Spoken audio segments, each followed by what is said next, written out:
Hello दोस्तों, क्या हालचाल। विजय सर आ गए आपके पास पढ़ाने आप लोग का सबसे पसंदीदा सब्जेक्ट लेखा शास्त्र। अभी तक आप सभी बच्चों ने जो है शेयर वाले चैप्टर को पढ़ लिया, बढ़िया तरीके से समझ लिया और बहुत अच्छे तरीके से उसमें आप लोग का रिस्पॉन्स भी बढ़िया आ रहा है। ठीक है, यानी सारी बातें आपको उसमें बहुत अच्छे तरीके से समझ में आ जाएगा। तो अब आप जब ऋण पत्र पढ़ने आए, शेयर का जस्ट उल्टा है ना बात। शेयर में क्या होता है, जैसे जनता जब शेयर को खरीदता है तो कंपनी में पूंजी लगाता है, उसी तरह अब उसका उल्टा एक तरह से देखा जाए, क्योंकि इस कंपनी को जो वित्त की आवश्यकता है वो दो तरीके से पूरा हो सकता है, या तो पूंजी के रूप में पूरा होता है या तो ऋण के रूप में पूरा होता है। तो पूंजी के रूप में शेयर के जरिए पूरा हुआ, तो उसी तरह जब ऋण के रूप में पूरा होता है उसकी वित्तीय आवश्यकता है, तो वो किसके जरिए पूरा होता है, ऋण पत्रों के निर्गमन से। यानी कंपनी ऋण पत्र निर्गमन करता है, जनता उसको खरीदता है, तो उसे कंपनी को ऋण मिलता है और उसके वित्त की आवश्यकता लोन के रूप में पूरा हो जाता है। तो आज के हम लोग इस लेक्चर में उसी ऋण पत्र को जो है पूरी तरह से समझने वाले हैं, उससे संबंधित सारे ए टू जेड बात को समझने वाले हैं, थ्योरी जानने वाले हैं, न्यूमेरिकल समझने वाले हैं, किस तरह से क्वेश्चंस होते हैं वो समझने वाले हैं। लेकिन आपको एक अभी हम आसान सा बात बता देना चाहते हैं, क्या कि जब आप ऋण पत्र का क्वेश्चन करेंगे ना, वो आपको एकदम हूबहू वैसा ही समझ में आएगा, वैसा ही मिलेगा जैसा कि आपने शेयर में देखा है। यानी ऋण पत्रों का निर्गमन एकदम हूबहू उसी तरीके से होता है जैसे अंशों का निर्गमन। बस एक एक्स्ट्रा चीज होगा, क्या, ऋण पत्र का कटौती पे भी निर्गमन होता है ना बात। अंशों का कटौती पे निर्गमन नहीं होता है। बस यही यहां पर आपको नया है। तो ये सारी चीजों को देखेंगे, सारी चीजों को समझेंगे। तो चलिए हम लोग आज की क्लास में देखा जाए कि आज हम लोग क्या क्या चीजें सीखने वाले हैं, जानने वाले हैं और पढ़ने वाले हैं। तो सबसे पहले अगर हम लोग बात करें आज के लक्ष्य में, तो आज के लक्ष्य में अगर हम लोग देखेंगे तो हम लोग देखने वाले ऋण पत्र का क्या आशय है। यानी पहले हम लोग इसका अर्थ वगैरह देखेंगे, परिभाषा चीजों को समझेंगे। फिर इसके बाद ऋण पत्रों के प्रकार, ये भी जरूरी है। ऋण पत्र बहुत तरीके होते हैं, जैसे अंशों के आपने प्रकार देखा था, समतांश, पूर्वाधिकार अंश। पूर्वाधिकार अंश में भी बहुत से प्रकार देखा था, उसी तरह ऋण पत्रों के भी बहुत से प्रकार होते हैं, उन प्रकारों को समझना है। फिर इसके बाद आप क्या देखेंगे, ऋण पत्र तथा अंश में अंतर। आपको ढेर सारे ऋण पत्र तथा अंश में भी अंतर मिलेंगे, जिसमें से कुछ हम समझाएंगे, कुछ आपको यहाँ पर रहेगा नोट्स के तौर पे, आप उसको जो है देख लेंगे, उसको समझ लेंगे और अच्छे तरीके से क्या करेंगे, अच्छे तरीके से उसको समझते हुए आपने याद कर लेंगे। बहुत ढेर सारा अंतर रहेगा। एग्जाम में तो आपको जो है 8 से 10 अंतर ही लिखना है, उससे ज्यादा लिखना नहीं रहता है, लेकिन हम ढेर सारे अंतर रखे हैं, क्योंकि आप जितना ज्यादा अंतर पढ़ेंगे उतना ज्यादा अंश और ऋण पत्रों को समझेंगे। इसी वजह से अंतर की संख्या यहाँ पे ज्यादा है, लेकिन आप जो है 8 से 10 अंतर अपने एग्जाम में याद करेंगे तो काफी हो जाएगा। फिर ऋण पत्रों का निर्गमन समझेंगे कि ऋण पत्र का निर्गमन कैसे होता है, वो जरूरी है, क्योंकि ऋण पत्रों का निर्गमन जो है बाई चांस क्वेश्चन में पूछा जाता है। और फिर ऋण पत्रों का शोधन समझेंगे। वैसे शोधन का जो है ना मुख्य रूप से थ्योरी ही आता है एग्जाम में, और जनरली सीबीएसई भी अब धीरे धीरे हटा चुका है। यूपी बोर्ड या अन्य स्टेट बोर्ड में तो शोधन के क्वेश्चन जनरली पूछे ही नहीं जाते हैं। अगर पूछे भी जाते हैं तो एक टाइप का शोधन का क्वेश्चन पूछा जाता है, जिसको हम यहाँ पर आपको बताएंगे, करवाएंगे। मैक्सिमम चांस है, मतलब 60% चांस है या 70% बोल लीजिए चांस है, अगर ऋण पत्र का क्वेश्चन आता है शोधन से संबंधित तो वैसा ही क्वेश्चन आता है। ठीक है, तो वो वाला क्वेश्चन हम आपको यहाँ पे करवाने वाले, समझाने वाले। यानी इस तरीके से लेते हुए आज की क्लास में हमारा 5 लक्ष्य मौजूद है। तो चलिए पहला हम लोग आगे चलेंगे। पहला चैप्टर हम लोग का, मतलब आज का जो चैप्टर हम लोग का वो क्या है, कंपनियों के खाते में हम लोग आगे पढ़ रहे हैं ऋण पत्रों के बारे में, और इस ऋण पत्रों में हम लोग इसका निर्गमन और शोधन पढ़ेंगे। यानी हम लोग का चैप्टर है कंपनी के खाते ऋण पत्र। ठीक है, चलो भाई, तो शुरू करते हैं सबसे पहली बात को, जहां पर हम लोग ऋण पत्र का आशय जानेंगे। तो देखिए, ऋण पत्र का अर्थ या परिभाषा, यानी ऋण पत्र होता है क्या, अगर इसके बारे में जाना जाए तो देखिए, ऋण पत्र कंपनी के द्वारा निर्मित निश्चित समान राशियों के ऋण का प्रमाण पत्र है। नाम ही देख रहे हैं, ऋण पत्र। ठीक है, अगर ऋण पत्र की बात करें तो इसमें दो चीजें दिख रहा है, एक दिख रहा है ऋण, दूसरा दिख रहा है पत्र। ठीक है, ऋण क्या होता है आपको पता है, ऋण का मतलब लोन है ना बात। और पत्र क्या है, पत्र का मतलब क्या है, एक डॉक्यूमेंट। यहाँ पर पत्र का मतलब क्या है, डॉक्यूमेंट की तरह समझिएगा। वैसे पत्र का मतलब लेटर होता है, ठीक है, लेकिन यहाँ पे पत्र किस चीज से संबंधित है, डॉक्यूमेंट से संबंधित है, यानी जिसपे कुछ चीजें उल्लिखित हो, है ना बात, ऐसा चीज। तो ऋण पत्र क्या है, ऋण पत्र एक ऐसा डॉक्यूमेंट है, एक ऐसा पत्र है जो क्या है, जो प्रमाण पत्र है ना बात। ऋण पत्र क्या है, एक ऐसा पत्र है जो कैसा पत्र है, जो प्रमाण पत्र है। अब प्रमाण पत्र क्या करता है, किसी चीज को प्रमाणित करता है ना। प्रमाण पत्र क्या कहता है, किसी चीज को प्रमाणित करता है। तो ऋण पत्र भी किसी चीज को प्रमाणित करता है, किस चीज को, ऋण को प्रमाणित करता है। यानी आप एक व्यक्ति के तौर पे कंपनी को कितना ऋण दिए, इस चीज को प्रमाणित करने वाला जो पत्र होता है वही क्या होता है, वही ऋण पत्र होता है। यही इसका मतलब है। तो यहाँ पर समझिएगा, ऐसी बातें बोल रहा है कि ऋण पत्र कंपनी के द्वारा निर्मित निश्चित समान राशियों के, यानी ऋण पत्र अगर 100 रुपए वाला है तो एक एक ऋण पत्र का मतलब है कि आपने कंपनी में 100 रुपए लगाया। 2 ऋण पत्र लिया तो आपने कंपनी में 200 लगाया, 3 ऋण पत्र लिया तो आपने कंपनी में 300 लगाया। यानी ये निश्चित राशियों में विभक्त होता है। जैसे अंश समान रूप से विभक्त होता है ना, 10-10 रुपए में, 100 रुपए में, 50-50 रुपए में अंश होते हैं। उसी तरह ऋण पत्रों के भी अपने मूल्य होते हैं जो जनरली 100 रुपया या कुछ भी हो सकता है, ऐसा फिक्स नहीं कि 100 रुपया ही होगा, मतलब कुछ भी हो सकता है, लेकिन निश्चित समान रूप में वो भी विभाजित होते हैं, विभक्त होते हैं। ठीक है, तो यहाँ ये बात बोल रहा है कि कंपनी के द्वारा निर्गमित निश्चित समान राशियों के ऋण का प्रमाण पत्र जिसके द्वारा कंपनी जनता से लिए गए ऋण की स्वीकृति अपनी सार मुद्रा के अंतर्गत देती है। जिस पत्र के द्वारा, ये ऋण पत्र के द्वारा क्या करता है, कंपनी इस बात की स्वीकृति देती है कि हाँ हमने आपसे लोन जो है, ऋण जो है लेकर के रखा है। अच्छा, यहाँ पे सार्वमुद्रा शब्द दिख रहा है, सार्वमुद्रा। सार्वमुद्रा जानते हैं, कंपनी का कॉमन सील, जो कंपनी का मोहर होता है, कंपनी का सिग्नेचर होता है।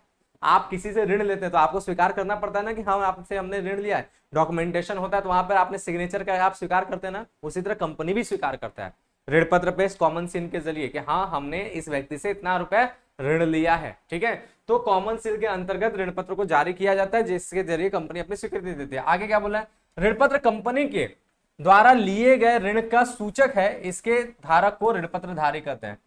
ऋण पत्र क्या है, कंपनी के द्वारा लिए गए ऋण का सूचक। सूचक मतलब जो सूचना दे रहा है कि हाँ कंपनी ने ऋण लिया, यानी प्रमाण पत्र भी बोल सकते हैं, है ना बात, वो है। और उसके साथ बोल रहा है कि इसके जो धारक होता है उसको क्या कहते हैं, उसको कहते हैं ऋण पत्रधारी यानी डिवेंचर होल्डर। जैसे अंशधारी होता है, अंश के धारक को यानी शेयर होल्डर कहलाता है, उसी तरह ऋण पत्र के धारी को ऋण पत्र मतलब ऋण पत्र के धारक को ऋण पत्रधारी कहते हैं, जिसे डिवेंचर होल्डर कहते हैं इंग्लिश में। ठीक बात, ये बात हो गया। आगे देख लीजिए, आगे क्या बोलता है आगे बोलता है कि ऋण पत्र पर ऋण संबंधी शर्तें, यानी ऋण की राशि, ब्याज की दर, ब्याज के भुगतान का समय, ऋण की जो है अवधि, शोधन का ढंग आदि, ये सारे ऋण से संबंधित शर्तें होते हैं।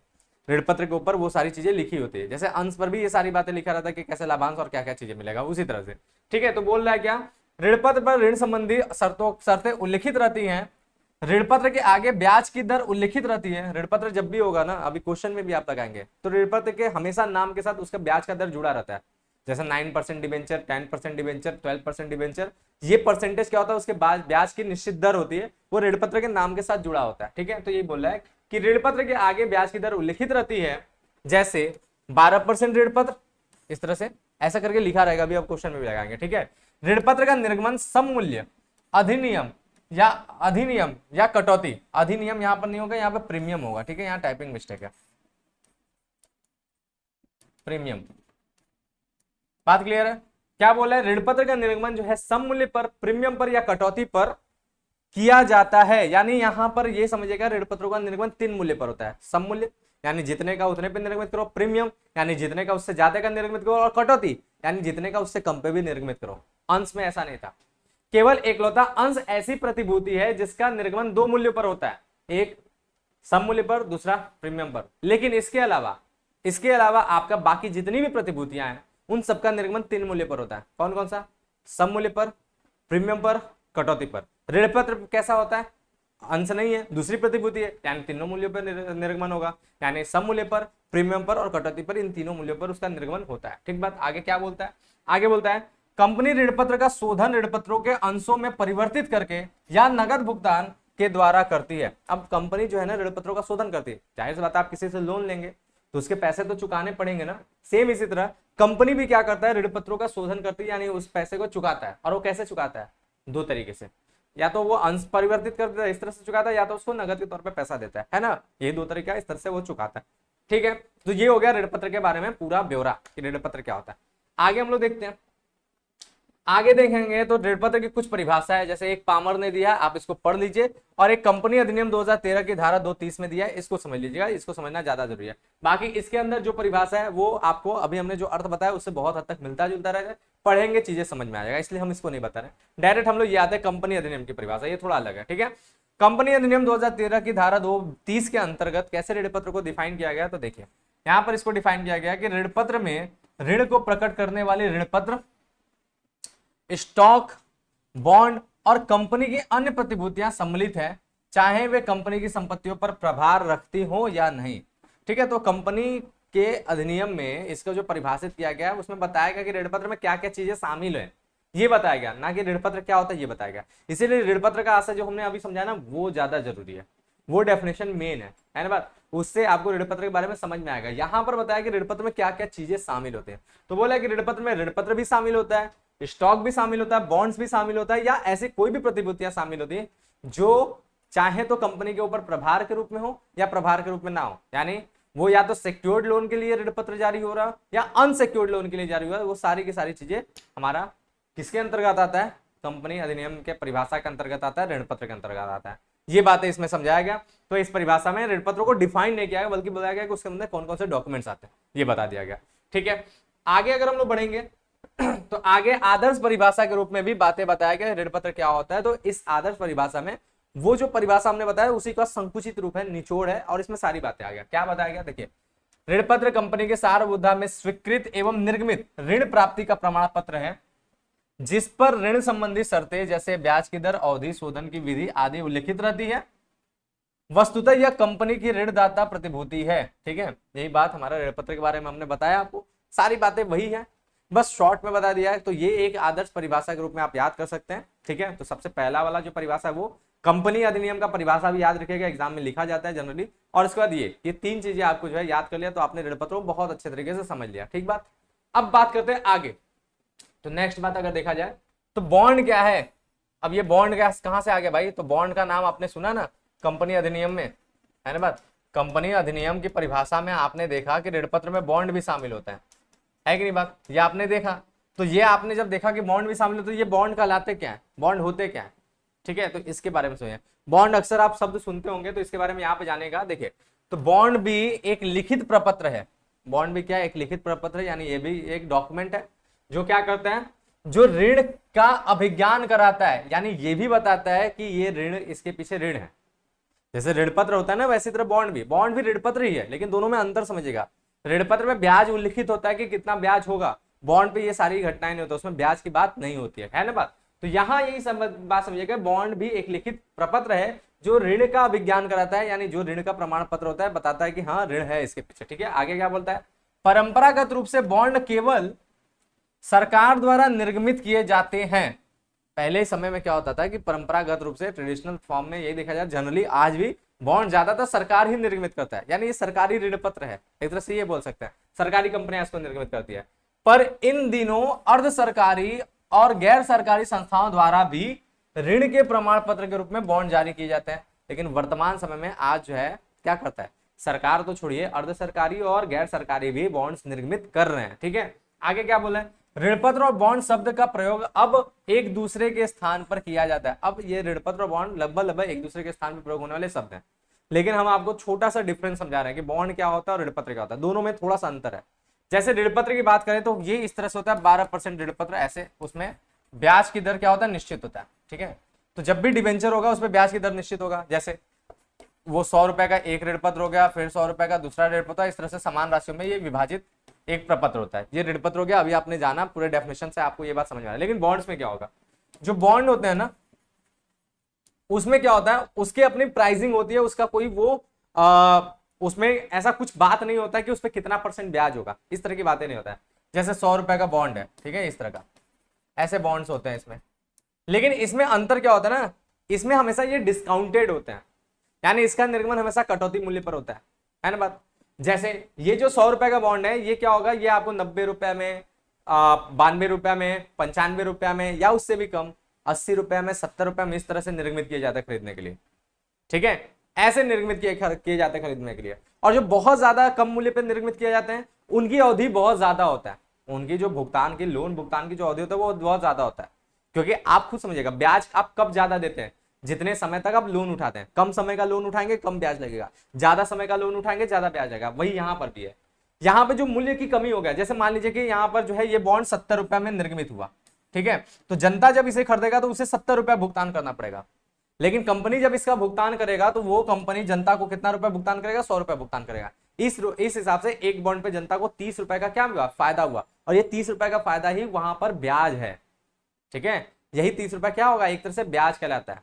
और जब ये इतना अंतर क्यों है, जब अवधि ज्यादा होगा। अगर अवधि कम हो जाए, जैसे मान लीजिए 3 महीने के में भुगतान हो रहा है, इस तरह से भुगतान हो रहा है, कम से कम अवधि में भुगतान हो रहा है, 6 महीने में भुगतान हो रहा है, तो ये क्या होगा, ये 92-93 ऐसे करके जो है रुपए में निर्गमित हो जाएगा। तो जनता इसे 92 रुपए में खरीदेगा, लेकिन कंपनी इसका भुगतान 100 रुपए करेगा। ठीक है, तो ये क्या, कम कटौती हो रहा है। ठीक है, तो इसी तरह से बॉन्ड को ना शून्य कूपन भी कहते हैं। ठीक है, शून्य कूपन बॉन्ड भी कहते हैं। बॉन्ड को क्या कहते हैं, शून्य कूपन बॉन्ड भी कहते हैं। क्यों, क्योंकि इसमें ब्याज की दर नहीं होती है। ठीक है, इसमें जो है कोई ब्याज वगैरह नहीं मिलता है, इसलिए शून्य कूपन बॉन्ड करते हैं। बात क्लियर है। अच्छा, जब ये बहुत ज्यादा डिस्काउंट के लिए निर्मित होता है, इसे जो है डीप डिस्काउंट बॉन्ड भी कहते हैं। ठीक है, जब ये हद से ज्यादा कटौती देकर के निर्मित किया जाता है, इसे डीप डिस्काउंट बॉन्ड कहते हैं।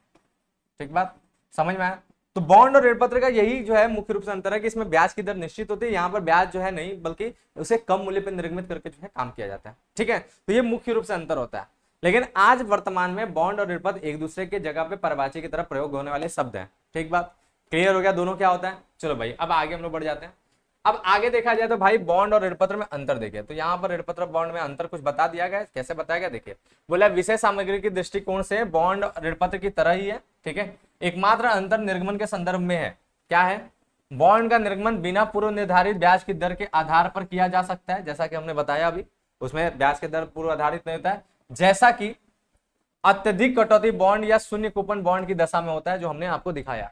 शून्य कूपन बॉन्ड या अत्यधिक कटौती बॉन्ड जो है डीप डिस्काउंटेड बॉन्ड को अत्यधिक कटौती बॉन्ड कहते हैं, उसकी दशा में होता है। ठीक है, अत्यधिक कटौती बॉन्ड या शून्य कूपन बॉन्ड पर ब्याज की दर पूर्व निर्धारित नहीं होती है, इसका निर्गमन अत्यधिक कटौती पर किया जाता है। इसके शोधन मूल्य और निर्गमन का अंतर कुछ ब्याज होता है, जो शोधन मूल्य और निर्गमन मूल्य का जो अंतर होता है वही क्या होता है, वही इसका ब्याज बन जाता है। ठीक है, कुल ब्याज को बॉन्ड के जीवन काल में बांटकर प्रतिवर्ष अनुपातिक रूप से हस्तांतरित कर दिया जाता है। जो कुल ब्याज होता है एक बॉन्ड का, उसे जीवन काल में बांटते हुए प्रतिस्थापित किया जाता है, मतलब धीरे धीरे करके हस्तांतरित किया जाता है, यानी उसके चार्जेस को हर वर्ष लगा दिया जाता है, इस प्रकार से किया जाता है। ठीक है, तो ये आपका हो गया दोनों में मुख्य रूप से अंतर। तो हमने बताया ना, मुख्य अंतर यही है जो हमने आपको समझाया कि यहाँ पर जो है प्रतिशत वगैरह नहीं होता ब्याज का निश्चित, बल्कि यहाँ पर होता है। ठीक है, बात क्लियर हो गया। तो ये आपका मुख्य रूप से अंतर हो गया। आपको ये बात एकदम क्लियर हो जाए, दिमाग एकदम तंदुरुस्त हो जाए, समझ में आया कि भाई बॉन्ड क्या होता है और वो ऋण पत्र क्या होता है। अब हमारा जो है कुछ ऋण पत्र की विशेषताएं देख लेते हैं, जिससे ऋण पत्र और क्लियर हो जाए। ठीक है, लाइन बाय लाइन फटाफट आपको सारी बातें समझ में आएगा। जैसे ऋण पत्र की समान विशेषताएं ये है। पहला, ऋण पत्र कंपनी के द्वारा निर्गमित, लिखित और सार्वभौम मुद्रा में स्वीकृत प्रलेख है। ऋण पत्र कंपनी के द्वारा स्वीकार किया गया, लिखित और सार्वभौम मुद्रा में ही उसका उल्लिखित होता है, वही निकला जाता है, बिना सार्वभौम मुद्रा के कभी ऋण पत्र नहीं निकलेगा। ठीक बात। दूसरा क्या, दूसरा ये कंपनी के ऋण लेने का प्रमाण पत्र है, समझ में आ रहा होगा कि ऋण पत्र जो है वो ऋण का प्रमाण पत्र बनता है।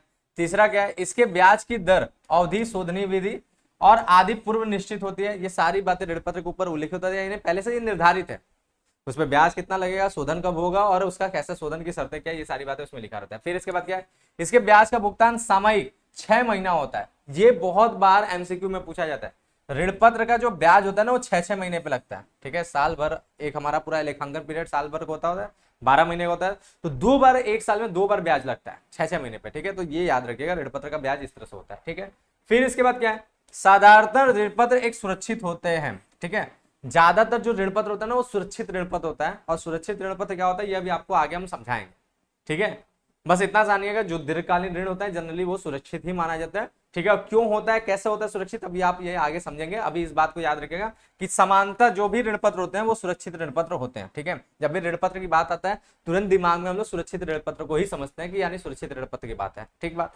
फिर अगला क्या है, अगला है ऋण पत्रों को सम मूल्य, अधिमूल्य या छूट किसी पर भी जारी किया जा सकता है। और फिर अगला क्या है, ऋण पत्र की जब्ती नहीं होती। ये भी बहुत इंपॉर्टेंट, ये भी एमसीक्यू में बहुत बार पूछा जाता है।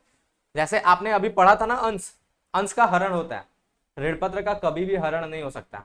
ठीक है, बात क्लियर है। तो हरण की यहाँ पर बात नहीं है। अगर कोई पैसा नहीं भी भुगतान कर रहा है ऋण पत्र को, तो कंपनी के पास ये अधिकार नहीं कि वो ऋण पत्रधारी की लिस्ट से उसका नाम कर दे और उसके ऋण पत्र को हरण कर ले, ऐसा कुछ अधिकार नहीं है। तो ऋण पत्रों का कभी भी हरण नहीं होता है भाई। एक तो तुम लोन ले रहे हो, ऊपर से सीनाजोरी तो नहीं करोगे ना, है ना बात। लोन ले रहे हो तो भाई झुक के रहना पड़ेगा। आप पूंजी ले लेते हैं, अंश ले लेते हैं, तो वहां पर क्या है, वहां पर आपके पास ये अधिकार था कि आप अंशों का हरण कर लेते हैं। ऋण पत्र पे ये अधिकार नहीं है, उसका हरण नहीं होता है। ठीक है, तो इस बात को आप याद रखिएगा, ये भी बहुत इंपॉर्टेंट है। एक बात और याद रखिएगा, ब्याज निश्चित होता है। ठीक है, आगे है क्या और विशेषता, हाँ आगे है। ठीक है, और कुछ विशेषता है देख लेते हैं।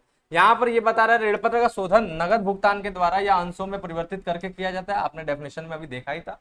फिर इसके बाद अगला बात है क्या, ऋण पत्र कंपनी की ऋणदाता प्रतिभूति होने के कारण इसे कंपनी के आर्थिक चिट्ठा में समता एवं दायित्व शीर्षक के अंतर्गत गैर चालू दायित्व में दिखाया जाता है। तो ये बताया गया कि आर्थिक चिट्ठा में ऋण पत्र को कहां प्रदर्शित किया जाता है। इसके बाद वित्तीय विवरण वाला चैप्टर है ना, उसमें पूरा बैलेंस शीट आपको याद करना है, वो समझाया जाएगा। और अभी से हम होमवर्क दे रहे हैं, इसी चैप्टर को पढ़ते ही आपका नेक्स्ट वीडियो आने से पहले आप कंपनी का बैलेंस शीट और कंपनी का प्रॉफिट एंड लॉस स्टेटमेंट, ठीक है, जैसे स्टेटमेंट ऑफ पीएल कहते हैं, ये दोनों आप याद कर लीजिएगा, क्योंकि नेक्स्ट पीरियड में, नेक्स्ट हम लोग का जो क्लास होगा उसमें यही होगा, और उसमें ज्यादा पढ़ाना नहीं, बस फॉर्मेट याद करना है, ठीक है, फॉर्मेट समझना है। फिर इसके बाद क्या है अगला, कंपनी अपने ऋण पत्रों को निवेश के रूप में खरीद सकती है, ये भी याद रखिएगा, कंपनी खुद के भी ऋण पत्रों को खरीद सकती है, कंपनी अपने अंशों को नहीं खरीद सकती, लेकिन ऋण पत्रों को खरीद सकती है, क्योंकि कंपनी अपना खुद का स्वामी नहीं बन सकता यहाँ पर, लेकिन ये बात है कि कंपनी ऋण पत्रों को खरीद भी सकती है। अगला क्या बोला है, ऋण पत्र पर ब्याज दे होता है, चाहे कंपनी को लाभ हो या हानि हो, ये बात भी याद रखेगा, क्योंकि ब्याज की बात है ना, आपने लोन लिया तो उस पर ब्याज आपको चुकाना पड़ेगा, चाहे आपको लाभ हो रहा है या हानि हो रहा है, लेकिन आपको देना पड़ेगा। लेकिन लाभांश की बात होता है जो अंश पे लाभांश देना होता है, तो वो तभी देना होता है जब लाभ होता है, हानि की दशा में लाभांश नहीं देते, ठीक बात। नेक्स्ट क्या है, नेक्स्ट हमारा ऋण पत्रों के धारक को मत देने और कंपनी के प्रबंध में भाग लेने का अधिकार नहीं होता।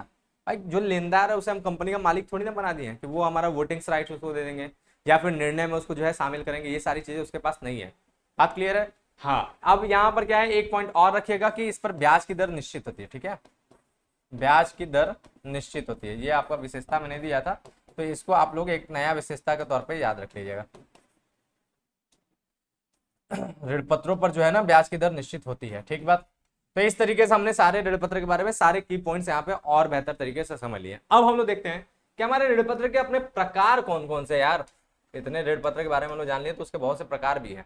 अब कौन कौन से प्रकार हैं उसको यहाँ पर देख लीजिए, ठीक है। जैसे पहला, ऋण पत्रों का वर्गीकरण उनकी हस्तांतरणीयता, यानी ट्रांसफर करने के तरीके से, बेचने या खरीदने के तरीके से, ठीक है।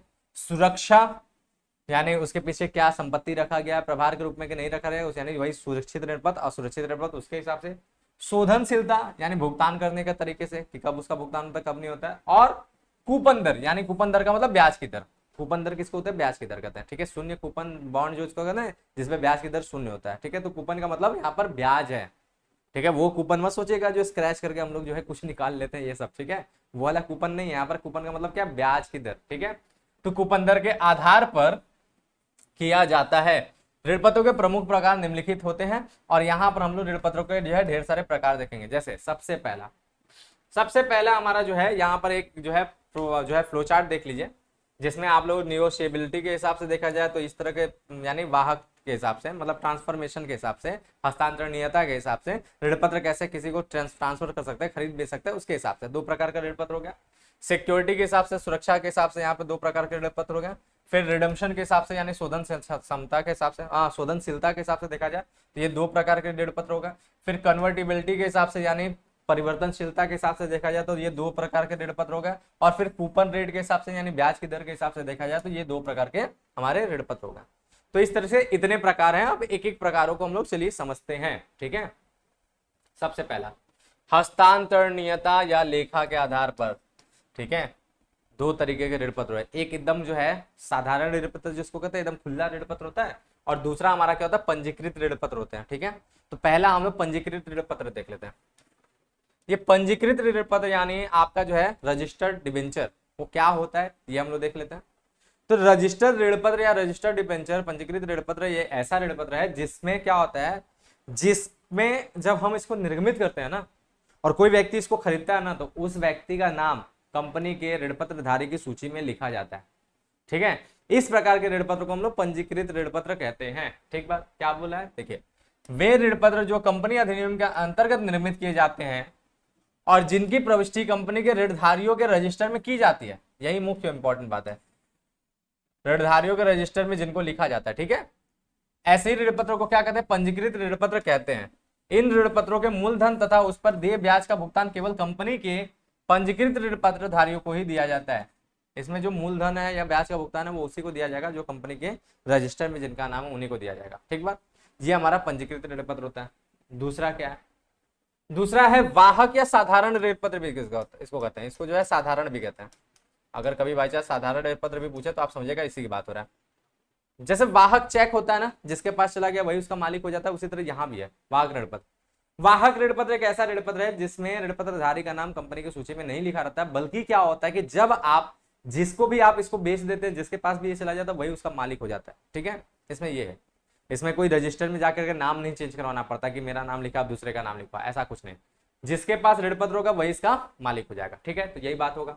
तो लिखा वे ऋण पत्र जिसकी प्रविष्टि कंपनी के ऋण पत्रधारियों के रजिस्टर में नहीं होती है और जिनका हस्तांतरण केवल सुपुर्दगी से होता है। सुपुर्दगी का मतलब होता है डिलीवर करना, आपके हाथ में है तो आप इसके मालिक हैं, दूसरे के हाथ में चलेगा तो वो उसका मालिक होगा। तो जिसकी हस्तांतरण केवल सुपुर्दगी से होता है, डिलीवर से होता है, ठीक है, वे क्या होते हैं, वे वाहक ऋण पत्र कहलाते हैं। ठीक है, आगे आप क्या बोल रहे हैं, इन ऋण पत्रों के मूलधन तथा ब्याज का भुगतान उनके वाहक को दिया जाता है। जिसके पास ऋण पत्र है उसी को मूलधन मिलेगा, उसी को ब्याज का भी भुगतान मिलेगा। ठीक है, वाहक ऋण पत्रों के साथ साथ कूपन संलग्न होते हैं, उसके साथ जो है कूपन भी, ब्याज के दर का भी चीजें संलग्न होता है, जिनको बैंक में प्रस्तुत करके बैंक से ब्याज की राशि प्राप्त कर लेते हैं। ठीक है, तो एक कूपन संलग्न होता है जिसको दिखाने से आपको ब्याज मिलता है। ठीक है, कि इस तरीके से आपको इस पे इतना ब्याज मिलने वाला है।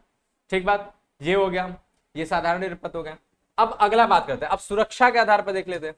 तो सुरक्षा के आधार पर हमारे ऋण पत्र दो तरीके होते हैं, एक होता है सुरक्षित जिसको बंधक सहित ऋण पत्र कहते हैं, और एक होता है असुरक्षित जिसको बंधक रहित ऋण पत्र कहते हैं। ठीक है, दो प्रकार के होते हैं। तो पहला हम लोग बात करते हैं सुरक्षित ऋण पत्र यानी बंधक सहित ऋण पत्र। इसमें क्या होता है, आपको एक बात समझिएगा, लोन दो तरीके के मिलते हैं। एक होता है आप किसी से पैसा मांगो वो आपको दे दे, ठीक है, ये एक सिंपल सा तरीका है। ऐसा लोन अनसिक्योर्ड लोन है, क्योंकि आपने जिस व्यक्ति को पैसा दिया हो सकता है कि वो पैसा का भुगतान ना करे, चूना दे दे आपको, है ना बात, चूना लगा जाए भाग जाए आपको।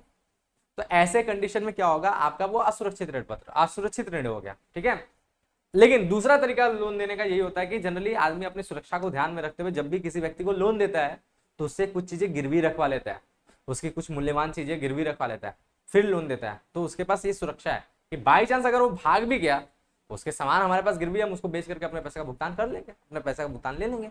यही बात यहाँ पर है। तो बंधक सहित ऋण पत्र क्या होता है, ऐसा ऋण पत्र जिसपे संपत्तियां कंपनी की गिरवी होती हैं, है ना बात।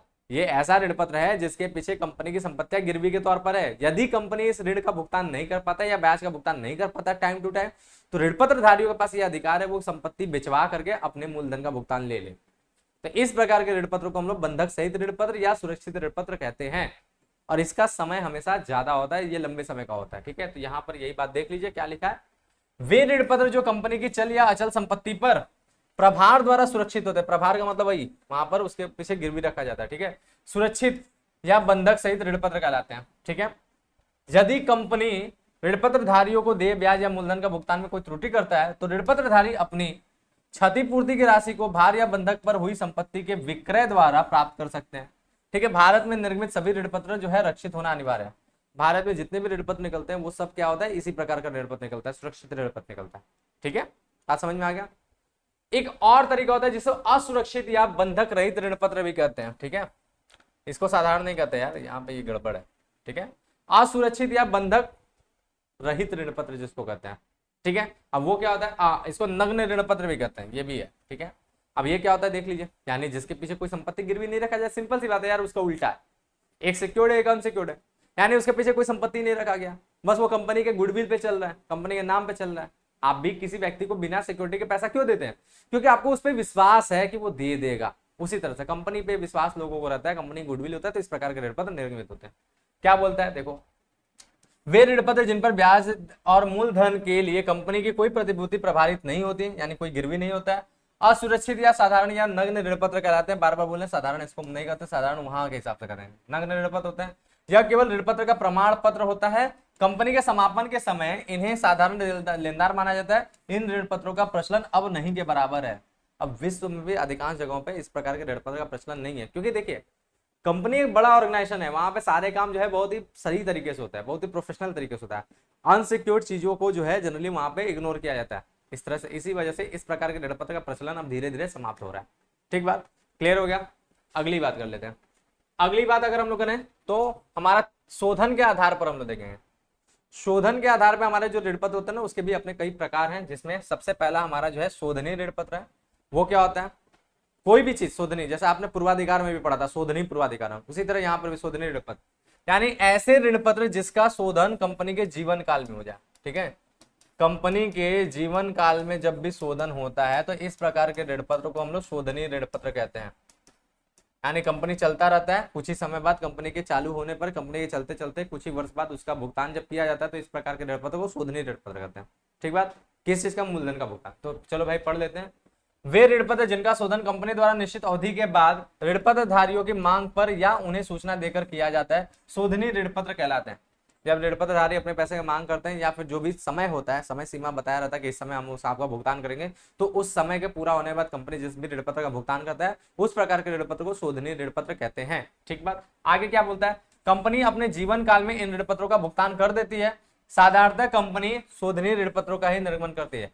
अधिकांश तौर पर इसी प्रकार के ऋण पत्र निर्गमित होते हैं। ठीक है, लेकिन एक दूसरा भी ऋण पत्र है जो इसका उल्टा है, यानी अशोधनीय ऋण पत्र। ठीक है, अशोधनीय ऋण पत्र या अशोध ऋण पत्र। अब ये क्या है, ये एक ऐसा ऋण पत्र है जिसका कंपनी भुगतान अपने जीवन काल में नहीं करता, बल्कि कंपनी की समाप्ति पर जिसका शोधन होता है। ठीक है, कंपनी की समाप्ति पर जिस भी ऋण पत्र का शोधन होता है उस ऋण पत्र को हम लोग क्या कहते हैं। ठीक है, उस ऋण पत्र को हम लोग इसके अंतर्गत जानते हैं, कंपनी की समाप्ति पर शोधन। ठीक बात, वही हमारा जो है अशोधनीय कहलाता है। ठीक बात, तो वे ऋण पत्र जिनका शोधन कंपनी के समापन पर किया जाता है अशोध ऋण पत्र यानी अशोधनीय ऋण पत्र कहलाते हैं। कंपनी इन पर नियमित रूप से ब्याज देती है। ऐसा नहीं कि देखिए उनका मूलधन तो कंपनी के समाप्ति पर मिलेगा, लेकिन ब्याज आपको प्रॉपर वे में मिलता जाएगा। जो 6 महीने पे ब्याज लगना है वो मिलेगा, उसको नहीं आपका कंपनी के समापन में मिलेगा। आपको केवल मूलधन जो है कंपनी जब समाप्त होगा तभी इसका भुगतान होगा। साधारणतः इस प्रकार के ऋण पत्र का भी चलन एकदम कम हो चुका, नहीं यूज होता है। ठीक है, बात क्लियर है। नेक्स्ट हमारा है परिवर्तनशीलता के आधार पर। अब देखिए परिवर्तन यानी बदलने की बात हो रहा है। भाई ऋण पत्र किस चीज में बदले जाएगा, दो ही तरह के डॉक्यूमेंट्स है, एक अंश है एक ऋण पत्र है। तो जायज बात है जब ऋण पत्र की परिवर्तनशीलता की बात होगा तो वो किस में बदलाएगा, अंशों में परिवर्तित होगा। तो जिस भी ऋण पत्रों के पास अपना एक अधिकार है कि वो एक निश्चित समय के पास उनके पास ये विकल्प है कि वो अपने आप को अंश में परिवर्तन करा ले, इस प्रकार के ऋण पत्र को परिवर्तनशील ऋण पत्र कहते हैं। ठीक है, उनके पास ये ऑप्शन है, एक विकल्प है कि एक निश्चित अवधि तक आप अपने ऋण पत्रों को अंशों में परिवर्तन करा सकते हैं। इस प्रकार के ऋण पत्र को परिवर्तनशील ऋण पत्र कहते हैं। ठीक बात, यही बात यहाँ पर बोला है। वे ऋण पत्र जिनका शोधन ऋण पत्र धारियों की स्वेच्छा पर समता अंशों या अन्य प्रतिभूतियों में परिवर्तित करके किया जाता है परिवर्तनशील ऋण पत्र कहलाते हैं। ठीक है, ये शोधन की एक विधि है। भाई आपने ऋण को पूंजी में कन्वर्ट कर लिया तो एक तरह से शोधन हो गया। ठीक है, ये बात है। फिर क्या बोला है, यह परिवर्तन एक निश्चित समयावधि में निर्धारित शर्तों के अनुसार होता है। यही बात हमने बताया ना, ये नहीं कि जब मन तब आप परिवर्तित करा सकते, नहीं, एक निश्चित अवधि होता है, उसकी अपने शर्त होता है, वो शर्त के अंदर आपको परिवर्तन कराना है। अगर नहीं कराया तो वो फिर साधारण की तरह हो जाएगा। ठीक है, ये ऋण पत्र जो है काफी लोकप्रिय है और इस प्रकार का ऋण पत्र सबसे ज्यादा लोकप्रिय है जिसको जो है कन्वर्सन का ऑप्शन होता है। ठीक है, अगला अपरिवर्तनशील ऋण पत्र, जिसके पास ये ऑप्शन नहीं है, यानी जो अपने आप को अंशों में परिवर्तित नहीं करा पाती है। ठीक है, यही बोल रहा है। वे ऋण पत्र जिनका शोधन समता अंशों में परिवर्तन के द्वारा नहीं किया जाता है अपरिवर्तनशील ऋण पत्र कहलाते हैं। समझ में आ गया होगा। तो ये हमारा अगली बात हो गया।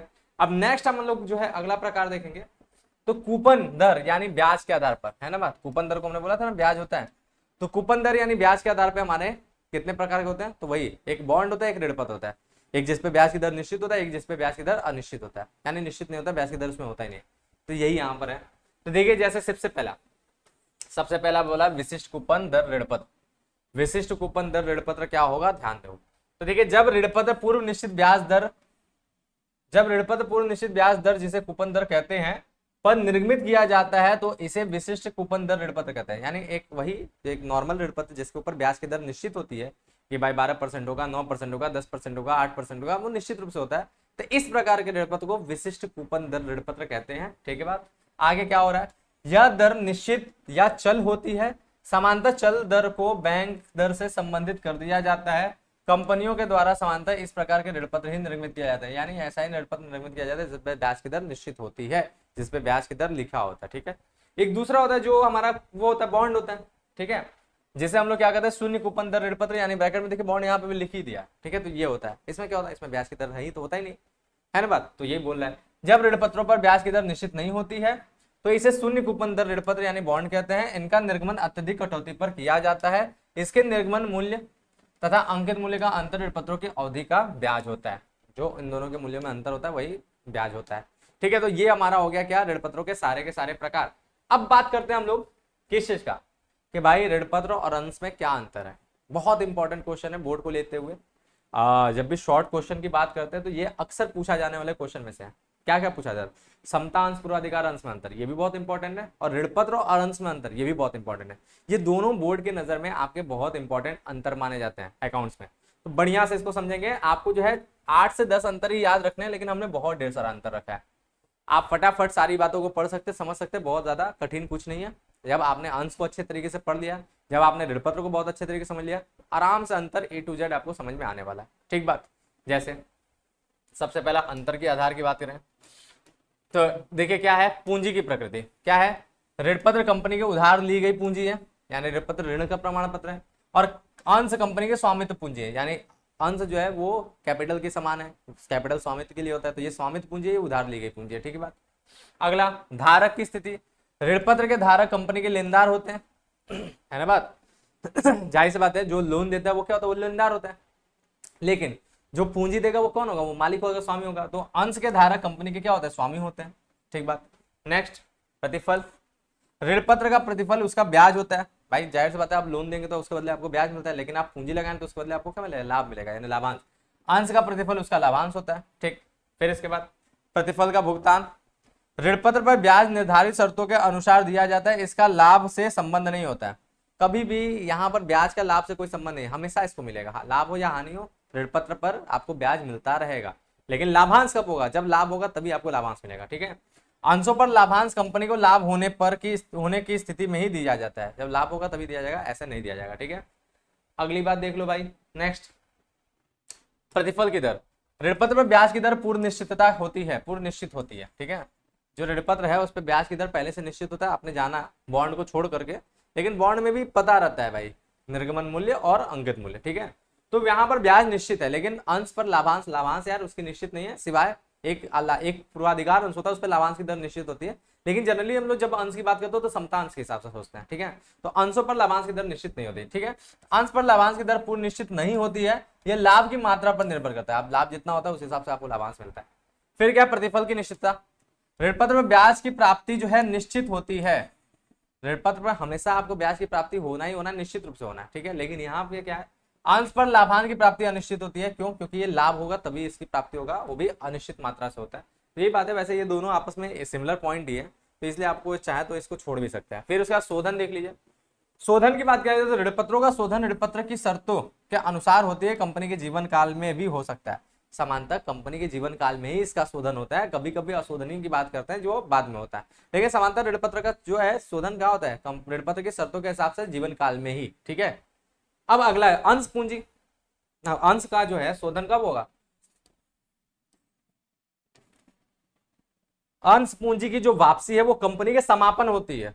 जो भी अंश पूंजी होगा ना उस पे जो है वापसी, जाहिर सी बात है, आपने जब लोन दिया, आपने जब पैसा लगाया, पूंजी लगाया, तो पूंजी की वापसी होने का मतलब आप व्यवसाय बंद कर रहे हैं।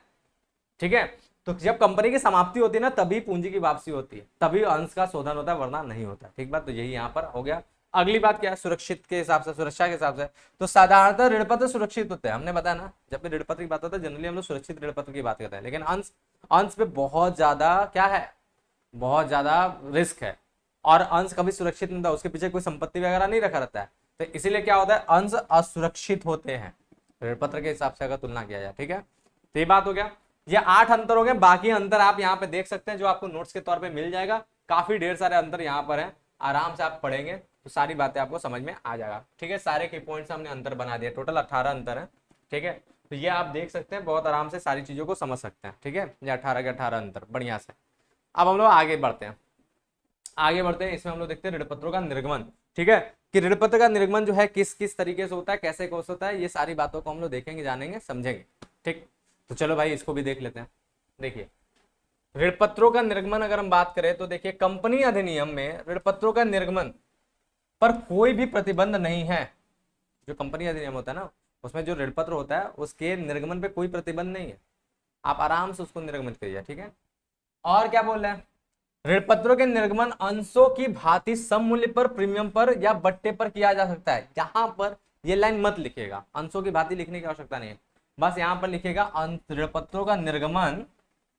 ठीक है। ऋणपत्रों का निर्गमन सम मूल्य पर, प्रीमियम पर या बट्टे पर किया जा सकता है। अंशों की भांति अगर लिख देंगे तो गलत हो जाएगा। क्यों? क्योंकि अंशों का निर्गमन कटौती पर नहीं होता है ना बात, इसलिए अंशों की भांति लिखने की आवश्यकता नहीं है। ठीक बात।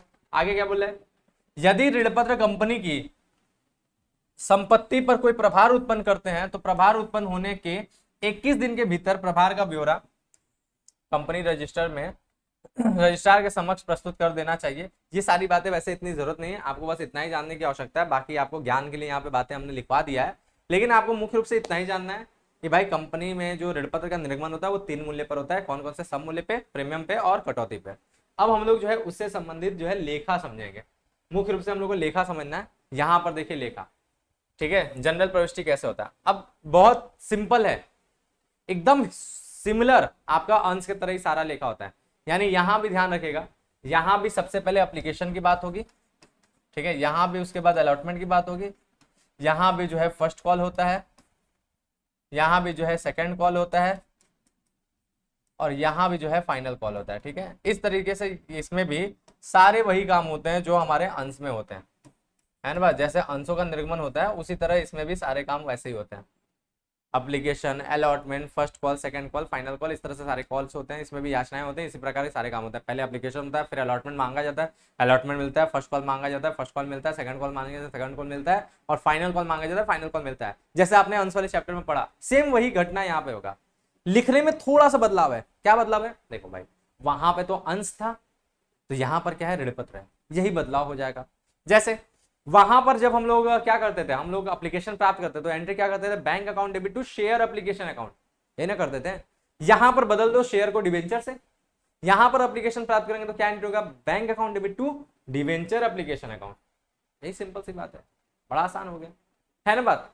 दूसरी बात, अब शेयर एप्लीकेशन किस में जाता था? अंश पूंजी में, क्योंकि अंशों का निर्गमन अंश पूंजी के लिए होता है। तो इसीलिए हमारा जो ट्रांसफर की एंट्री होती थी उसमें क्या होता था? Share application account debit to share capital account, ये अंश में होता था। डिबेंचर में क्या हो जाएगा? डिबेंचर में हो जाएगा debenture application account debit to, किसमें जाएगा यहाँ पे पैसा? ऋण पत्र में जाएगा। तो debenture application account debit to debentures हो जाएगा। ठीक है, तो बदलाव आपको बस इतना ही जानना है। पहला बदलाव यही होगा कि जहां भी शेयर कैपिटल है, ठीक है, वहां पर आपको क्या यूज करना है? उस जगह पे आपको डिबेंचर्स यूज करना है। बात समझे? शेयर कैपिटल की जगह डिबेंचर्स यूज करना है। और उसके बाद जहां जहां शेयर एप्लीकेशन है, डिबेंचर एप्लीकेशन, शेयर एप्लीकेशन वहां पे डिबेंचर एप्लीकेशन हो जाएगा। जहां पे शेयर अलॉटमेंट वहां पे डिबेंचर अलॉटमेंट हो जाएगा। जहां पे शेयर फर्स्ट कॉल है वहां पे डिबेंचर फर्स्ट कॉल हो जाएगा। जहां पे शेयर सेकंड कॉल है वहां पे डिबेंचर सेकंड कॉल हो जाएगा। जहां पे शेयर फाइनल कॉल है वहां पे डिबेंचर फाइनल कॉल हो जाएगा। बस बाकी एकदम डिट्टो सेम टू सेम हुआ है एंट्री।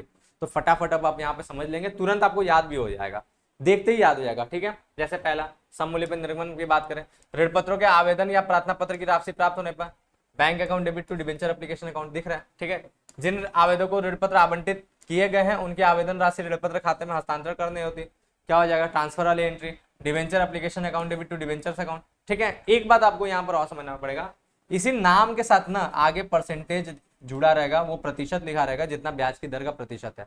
हर जगह, इस जगह पे जहां जहां डिबेंचर होगा उसके नाम के पहले उसकी ब्याज की दर की प्रतिशत होगी। ठीक है, ये बात भी आपको याद रखना।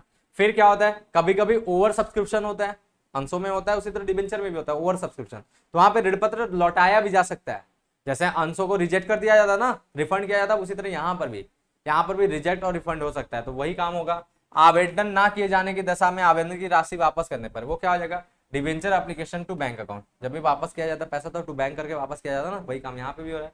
फिर इसी तरह हमारा नेक्स्ट बात करें, नेक्स्ट हमारा अति अभिदान की दशा में समानुपातिक यानी प्रोराटा। ठीक है, प्रोराटा अलॉटमेंट करने की स्थिति में यहाँ पर बोला है कि जब उसके पैसे को एडजस्ट करेंगे, तो एडजस्ट करते तो अलॉटमेंट में जाता था ना, वही बात है। तो यहाँ पर ये हो जाएगा debenture application account debit to debenture allotment account.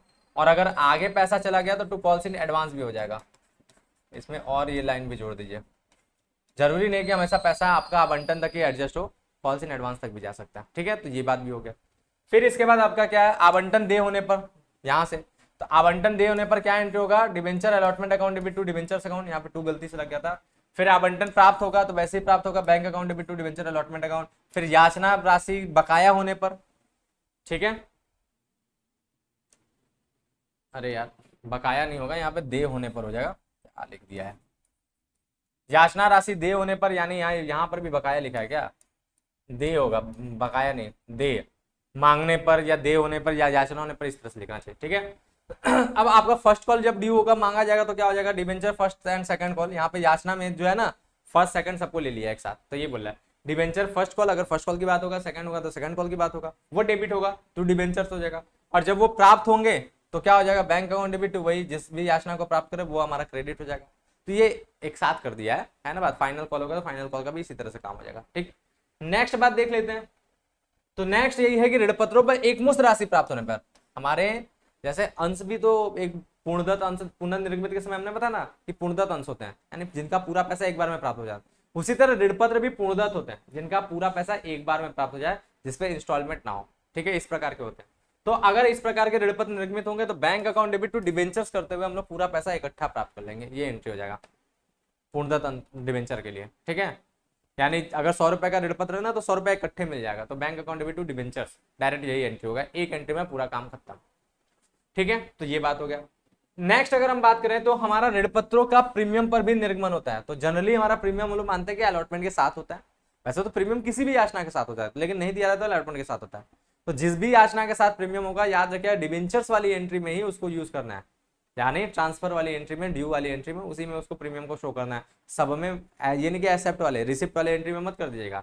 पैसा जिसमें प्राप्त होता है उस वाले एंट्री में नहीं डालेंगे, बल्कि किस में डालेंगे, जहां पर क्या होगा, या तो डिबेंचर में ट्रांसफर वाले में, या तो ड्यू वाले एंट्री में, यानी जो दे होता है उस वाले एंट्री में हम लोग डालेंगे। ठीक है, तो क्या एंट्री होगा यहाँ पे डिबेंचर के लिए हम लोग मानते हैं अलॉटमेंट में। तो अलॉटमेंट में तो क्या होगा, debenture allotment account debit to debentures account to security premium reserve account. यहाँ पे प्रीमियम को इसी नाम से जाना जाता है, कोई अलग नहीं। आप सिक्योरिटी प्रीमियम रिजर्व में आप जबरदस्ती का डिबेंचर मत घुसा दीजिएगा। ठीक है, बात समझे। तो यहाँ पे सिक्योरिटी प्रीमियम रिजर्व हो जाएगा, और फिर जब प्राप्त होगा तो bank account debit to debenture allotment account, generally यही होता है। प्राप्त करते समय कोई दिक्कत नहीं, बस जोड़ के प्राप्त हो जाएगा। ठीक है, तो ये हमारा एंट्री होगा। शेयर की एकदम डिट्टो यही कॉपी है, एकदम उसी तरह से काम करना ही है। नेक्स्ट अगर हम लोग बात करें तो नेक्स्ट हमारा ऋण पत्रों के बट्टे पर निर्गमन की बात करें तो बट्टे पर लेखांकन के लिए निम्न प्रविष्टि होगा। अब देखिए डिस्काउंट पर अगर इशू होगा जो आपने नहीं पढ़ा शेयर में, यहाँ पे देख लीजिए। तो डिस्काउंट पे अगर ऋण पत्रों का निर्गमन होगा तो क्या एंट्री बनेगा, एंट्री बनेगा डिबेंचर अलॉटमेंट अकाउंट डेबिट।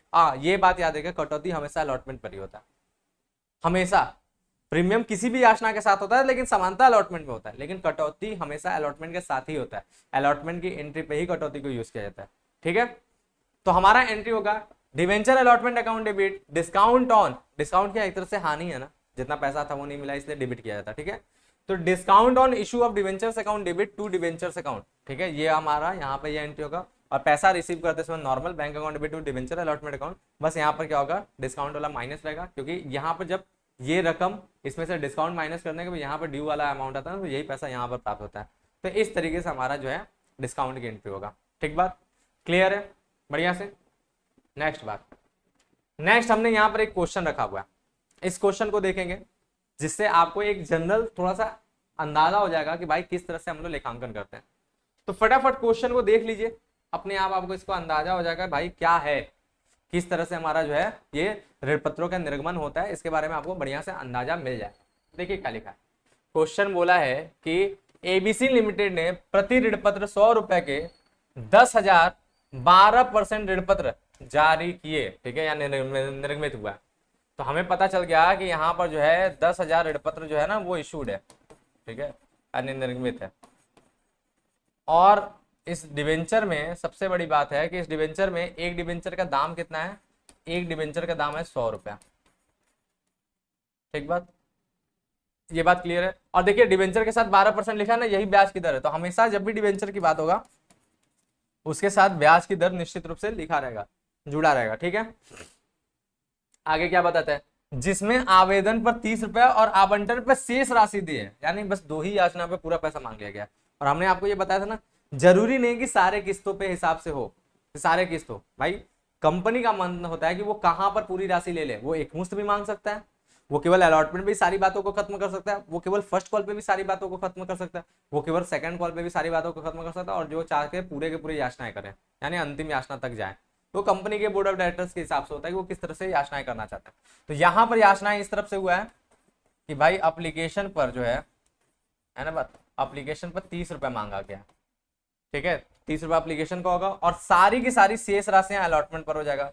तो भाई अलॉटमेंट पे कितना होगा, अलॉटमेंट पे 100 में से अगर 30 चला गया तो बचा कितना, 70। तो बाकी 70 रुपया आपका अलॉटमेंट पे मांगा गया, यही बात हुआ है। आगे क्या कहता है, आगे बोलता है कि जनता ने जो है 9,000 ऋण पत्रों के लिए, ठीक है, 9,000 ऋण पत्रों के लिए आवेदन किया जो पूर्णतः आवंटित किए गए। अब ये कैसा अभिदान है, 2 तरीके का अभिदान होता है ना, अति अभिदान, अल्प अभिदान। हमने बताया था अंश में, अंश वाला पूरा लॉजिक यहाँ पे लगेगा, ठीक है। अभी कैसा अभिधान है, अति अभिधान के अल्प अभिधान। तो देखो भाई, निर्गमित किया था 10,000 और हमारा अप्लाइड अप्लाइड डिवेंचर कितना है, तो हमारा अप्लाइड डिवेंचर है 9,000। तो बताओ ये कैसा है, अति अभिधान के अल्प अभिधान। तो कोई भी बच्चा ये बता सकता है कि भाई जितना निर्मित किया था उससे कम अप्लीकेशन आया, यानी ये क्या अल्प अभिधान है, कम हुआ है। तो जब भी अल्प अभिधान की बात होता है तो हमारा जो भी सारे लेखांकन होते हैं वो अप्लाइड के अकॉर्डिंग चलता है, यानी इस 9,000 के हिसाब से हम लोग सारा लेखा करेंगे। 10,000 से हमें कोई मतलब नहीं है भाई, कंपनी ने 10,000 दिया था लेकिन लोगों ने लिया ही नहीं, 9,000 लिया, तो 9,000 के हिसाब से पैसा आएगा जाएगा सारी चीजों का, ठीक है। आगे क्या बोल रहा है, सभी मांग किए गए और सभी राशियां जो है देय राशियां प्राप्त हो गई, ठीक है। यानी ये दोनों मांग था, ये दोनों मांग हुआ है और दोनों का पैसा मिल चुका है और आपको आवश्यक लेखा करना है। ये हमने क्वेश्चन आपके सामने रखा है और देखिए इसका सॉल्यूशन बड़ी आसान तरीके से हो जाएगा, ठीक है। सबसे पहले आपको पता है ना क्या करते हैं, सबसे पहला होता है कि हम लोग एप्लीकेशन रिसीव करते हैं, ठीक है। तो पहली एंट्री यही होगी, हम थोड़ा कॉलम वगैरह नहीं खींच रहे हैं, आपको पता ही है जनरल का कॉलम कैसा होता है, वही लिखना है वही खींचना है, उसी हिसाब से काम होगा। तो सबसे पहली एंट्री आपका ये होगा कि बैंक अकाउंट डेबिट, क्योंकि यहाँ पर एप्लीकेशन सबसे पहले प्राप्त होता है, ठीक है। तो बैंक अकाउंट डेबिट हो जाएगा और 2 में क्या करेंगे 2 में लिखेंगे 12%, ठीक है, ये लिखना जरूरी है भाई, 12% डिवेंचर एप्लीकेशन अकाउंट,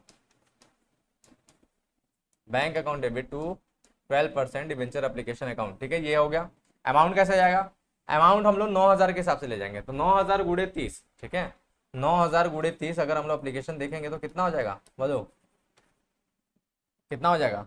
तो हमारा जो है पहले तो 4 जीरो सीधे सीधे हम लोग दिख रहा है तो लिख देंगे, ठीक है। फिर 9 3 27 हो गया तो 27 लिख देंगे, कितना हो गया 2,70,000, ठीक है। तो एप्लीकेशन हमारा रिसीव हुआ कितना 2,70,000।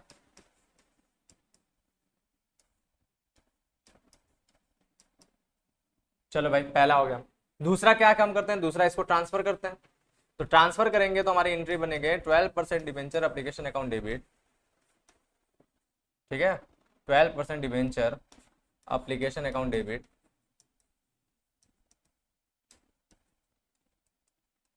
टू 12% डिवेंचर अकाउंट, ठीक है, टू 12% डिवेंचर्स अकाउंट। कितना रुपए, जितना पैसा प्राप्त होता है वो सारे ट्रांसफर होंगे, यानी 2,70,000। चलो भाई ये बात क्लियर हो गया। तीसरा तीसरा हम लोग क्या करेंगे, तीसरा हम लोग अलॉटमेंट ड्यू करेंगे अब, है ना बात। इसके बाद अलॉटमेंट ड्यू होगा, फिर अलॉटमेंट रिसीव होगा, फर्स्ट कॉल रहता है तो वो भी ड्यू होता है, वो भी रिसीव होता है, इसी तरह का आगे का काम करेंगे। अब अलॉटमेंट ड्यू करेंगे तो एंट्री क्या होगा, एंट्री बनेगा 12%, अच्छा सम मूल्य पे निर्गमन है तो इसलिए हमें प्रीमियम वगैरह भी लिखने की जरूरत नहीं है। तो 12% डिवेंचर्स अलॉटमेंट अकाउंट डेबिट, ठीक है, टू डिवेंचर्स टू 12% डिवेंचर्स। अगर कटौती रहता तो discount on issue of debenture debit भी होता, और अगर प्रीमियम रहता तो यहाँ पे टू सिक्योरिटी प्रीमियम रिजर्व भी जाता, लेकिन यहाँ पर सम मूल्य पर रहता। ये हो गया। अमाउंट कितना जाएगा, चलो भाई अमाउंट के लिए हमें क्या करना पड़ेगा कि 9,000 गुणे कितना रुपया है 70 रुपया, अलॉटमेंट 70 रुपया है ना, तो 9,000 का 70 से गुणा किया जाए। चलो भाई तो अगर करेंगे तो हम लोग का कितना हो जाएगा, 3 जीरो ऐसे हो गया, 1 जीरो यहाँ पर हो गया, और 9 साते कितना होता है, 7 9 63, सही है 63 ही होता है ना यार। तो ये हमारा आ गया। तो हमारा जो है 6,30,000 हमारा अलॉटमेंट ड्यू हो गया, तो हम लोग यहाँ पे लिख देंगे 6,30,000,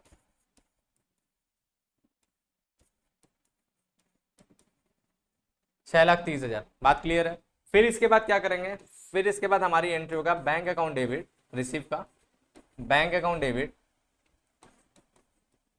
to debenture allotment account to 12% debenture allotment account,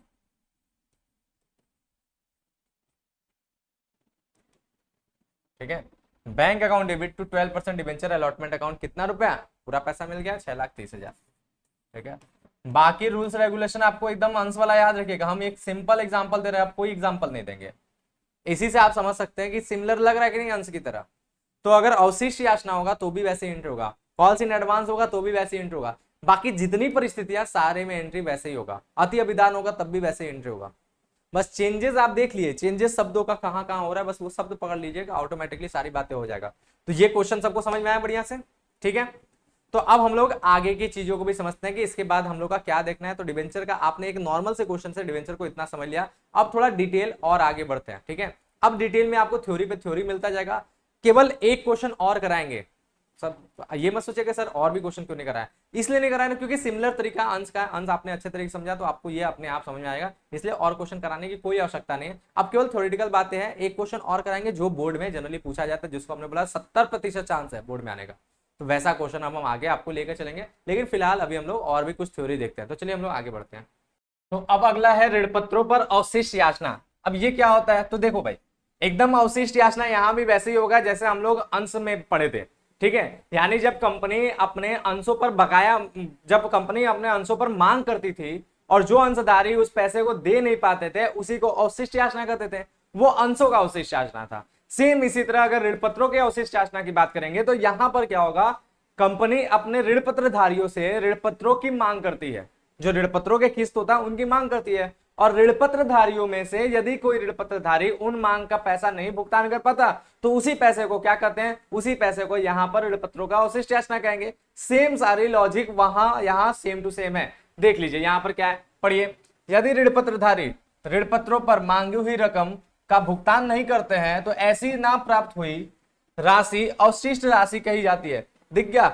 अब आपके दिमाग में एक क्वेश्चन आएगा कि सर अगर बोर्ड में पूछा जाए कि अवशिष्ट याचना क्या होता है तो हम कैसे बताएंगे, तो आप उस अवशिष्ट याचना को या तो अंश के तरीके से बताइए या तो ऋण पत्र के तरीके से बताइए, दोनों सही होगा, कोई दिक्कत वाली बात नहीं, क्योंकि दोनों के दोनों अवशिष्ट याचना की ही बात करता है। ठीक है, तो ये हो गया अवशिष्ट याचना। अब क्या होता है, इसका लेखांकन कैसे होता है, सेम उसी तरह लेखांकन क्या बोला जाए, इसके लिए अलग से खाता नहीं खोला जाता है।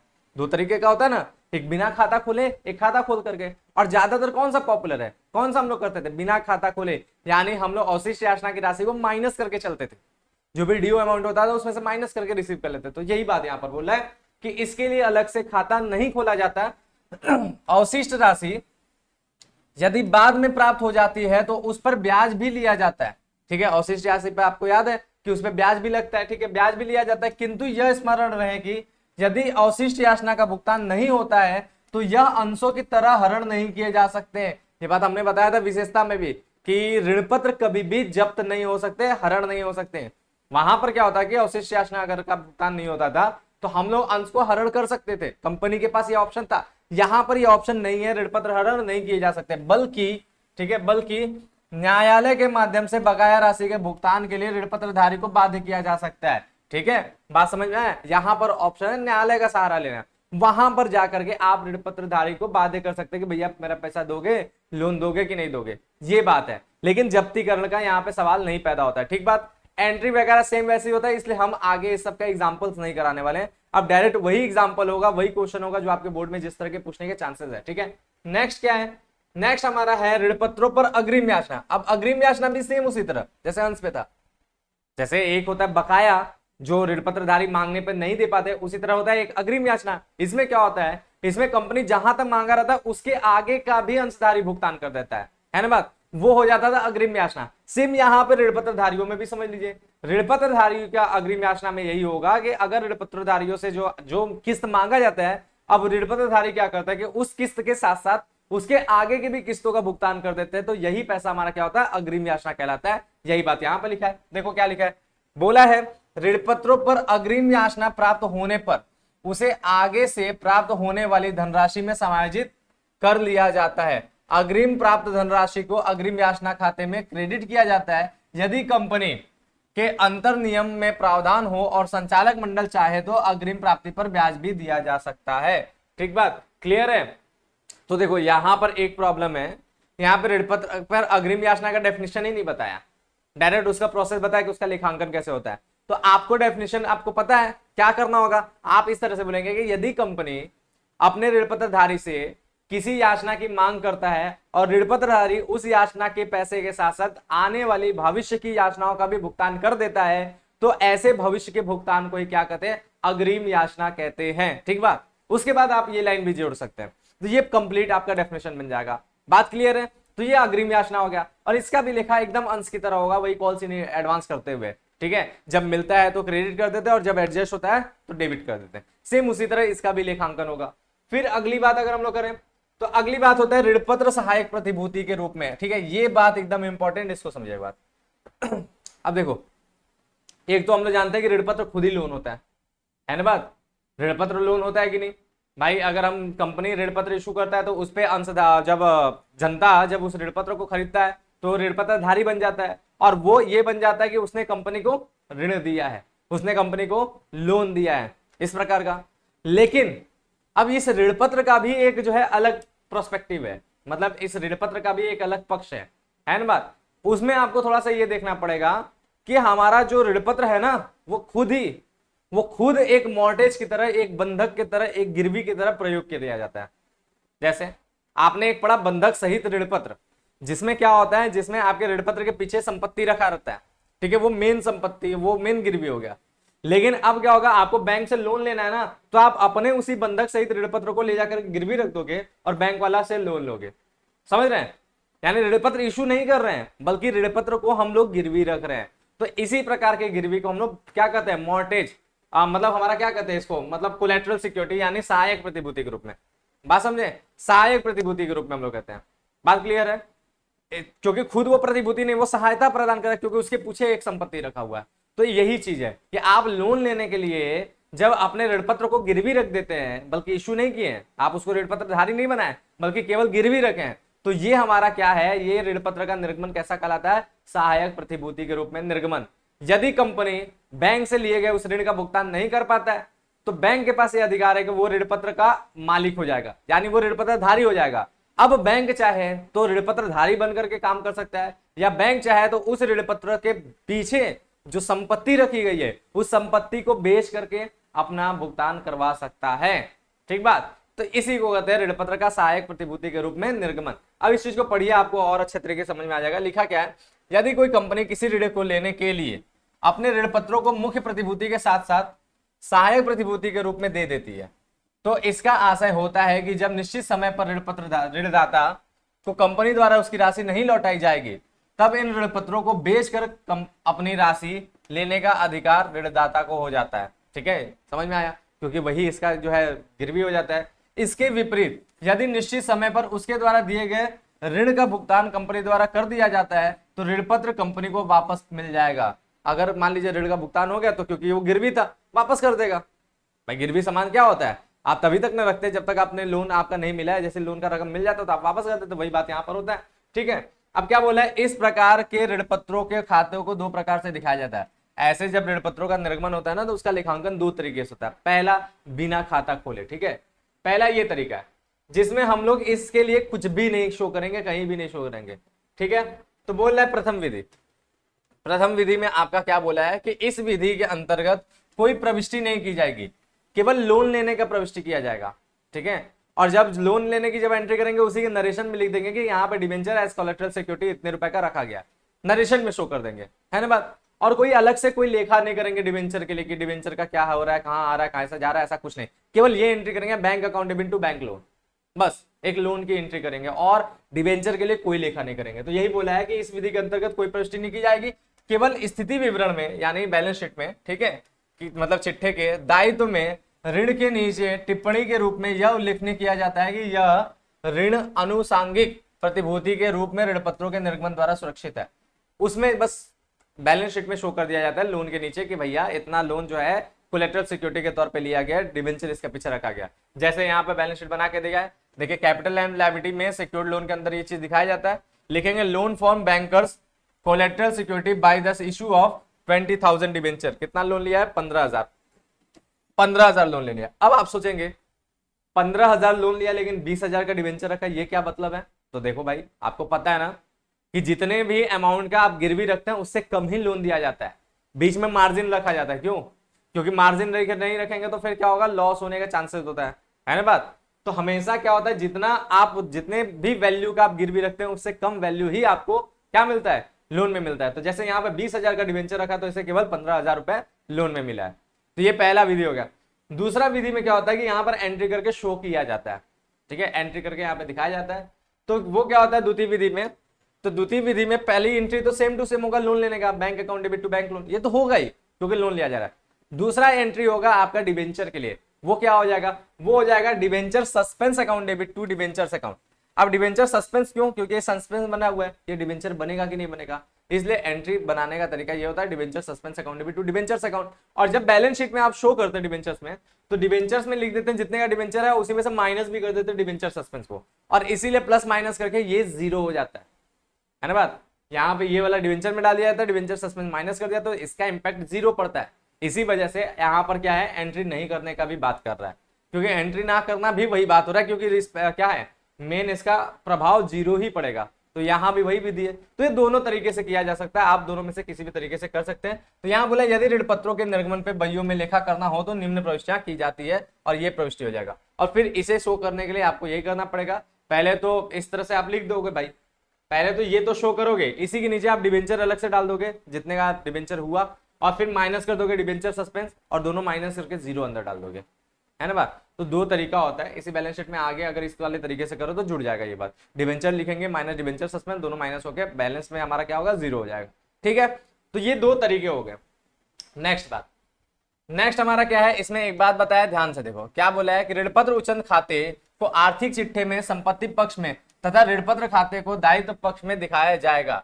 जब ऋण का भुगतान कर दिया जाता है तो ऋणपत्र खाते को ऋणी तथा ऋणपत्र उचंद खाते को धनी कर दिया जाता है। यानी भुगतान करने के बाद जो जनरल एंट्री आपने किया है उसी का जस्ट उल्टा जनरल एंट्री होगा। लेकिन एक बात यहाँ पर हम आपको समझा दें, यहाँ पर जैसे ये बोला है ना कि इसे संपत्ति पक्ष में दिखाया जाता है, ये गलत है, इस तरह से नहीं।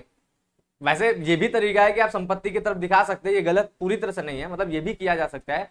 लेकिन मेन तरीका क्या है कि आप डिवेंचर लिखिए, उसमें से माइनस करके डिवेंचर सस्पेंस लिखिए, ये नहीं कि डिवेंचर सस्पेंस को आप जो है संपत्ति में दिखाइए। ये तरीका एक है, लेकिन इस तरीके को फॉलो नहीं किया जाता। मेन तरीका आपका यही है कि डिवेंचर में से डिवेंचर सस्पेंस को माइनस किया जाता है, जैसा हमने आपको अभी बताया। ठीक बात। तो ये संपत्ति पक्ष वाला ये हमेशा जरूरी नहीं है, बल्कि आपके पास ऑप्शन है दायित्व पक्ष में डिवेंचर जब लिखिए तो उसमें से डिवेंचर सस्पेंस माइनस कर दीजिए, ये बात है। ठीक है, बात क्लियर हुआ। और जब भुगतान हो जाएगा तो हमारा उल्टा एंट्री हो जाएगा, और ये डिवेंचर सस्पेंस का अकाउंट हमारा जो है बैलेंस शीट में से ये गायब हो जाएगा, हटा दिया जाएगा। बात क्लियर है। चलो भाई, अब नेक्स्ट बात करते हैं हम लोग।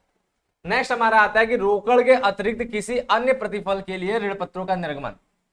अब देखिए ऋण पत्र जो है या फिर अंश भी, ये अंश वाले चैप्टर में हमने ये नहीं बताया था, आप यहाँ पे समझ लीजिए, ऋण पत्र में समझ लीजिए, अंश में भी आप समझ लीजिएगा। चाहे ऋण पत्र हो चाहे अंश हो, इन दोनों के बदले आप जो है हमेशा नगद प्राप्त करते हैं ना। जैसे अंश के बदले पूंजी के तौर पर नगद प्राप्त कर रहे हैं, और ऋण पत्र के बदले लोन के लिए नगद प्राप्त कर रहे हैं। आप इन नगद की जगह किसी और चीज के लिए भी इन सबका निर्गमन कर सकते हैं।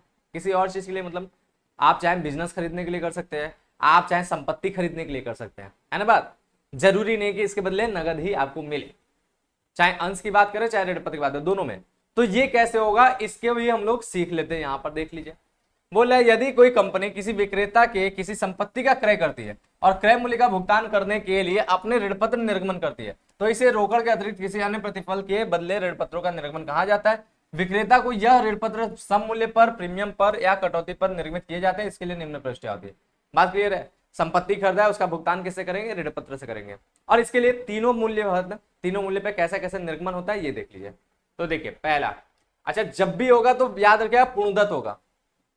यहाँ पे जब भी ऋण पत्रों का निर्गमन होगा तो किस्त वाला नहीं होगा, बल्कि पूर्णदत्त ऋण पत्रों का ही निर्गमन होता है। ठीक है, तो पहला आप देख लीजिए, जैसे संपत्ति के क्रय करने पर, आप जैसे ही कंपनी है वो संपत्ति क्रय करेगा तो संपत्ति हमारा आएगा हमारे पास, इसलिए एसेट्स अकाउंट डेबिट हो जाएगा। और टू वेंडर्स अकाउंट, यानी जिससे उसने संपत्ति को खरीदा, तो पहला एंट्री ये हो गया क्या, assets account debit to vendors account. अब उसको ऋण पत्रों से भुगतान करना है। ठीक है, तो विक्रेता को भुगतान करने पर पहला है कि अगर उसको सम मूल्य से भुगतान करना है, ठीक है, सम मूल्य पे जो है ऋण पत्रों का निर्गमन करके भुगतान करना है। यहाँ अंश भी समझ लीजिएगा, अंश भी होगा, उससे भी एकदम सेम ही एंट्री होगा। ठीक है, क्या एंट्री बन जाएगा, vendors account debit to debentures, इसको भुगतान करना है इसलिए डेबिट हुआ, और टू डिबेंचर्स, डिबेंचर से भुगतान हो रहा है।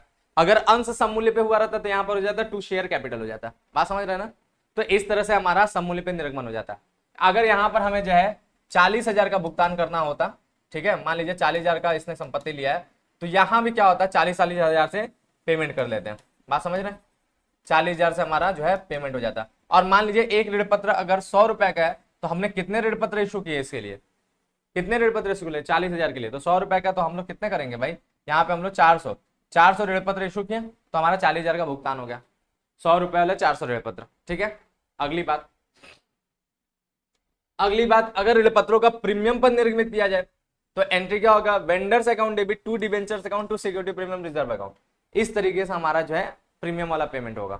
ठीक है, अब देखिए मान लीजिए 100 रुपए का ऋण पत्र था। ठीक है, 100 रुपए का ऋण पत्र था, 25 रुपए प्रीमियम था, यानी ऋण पत्र हो गया 125 रुपए का।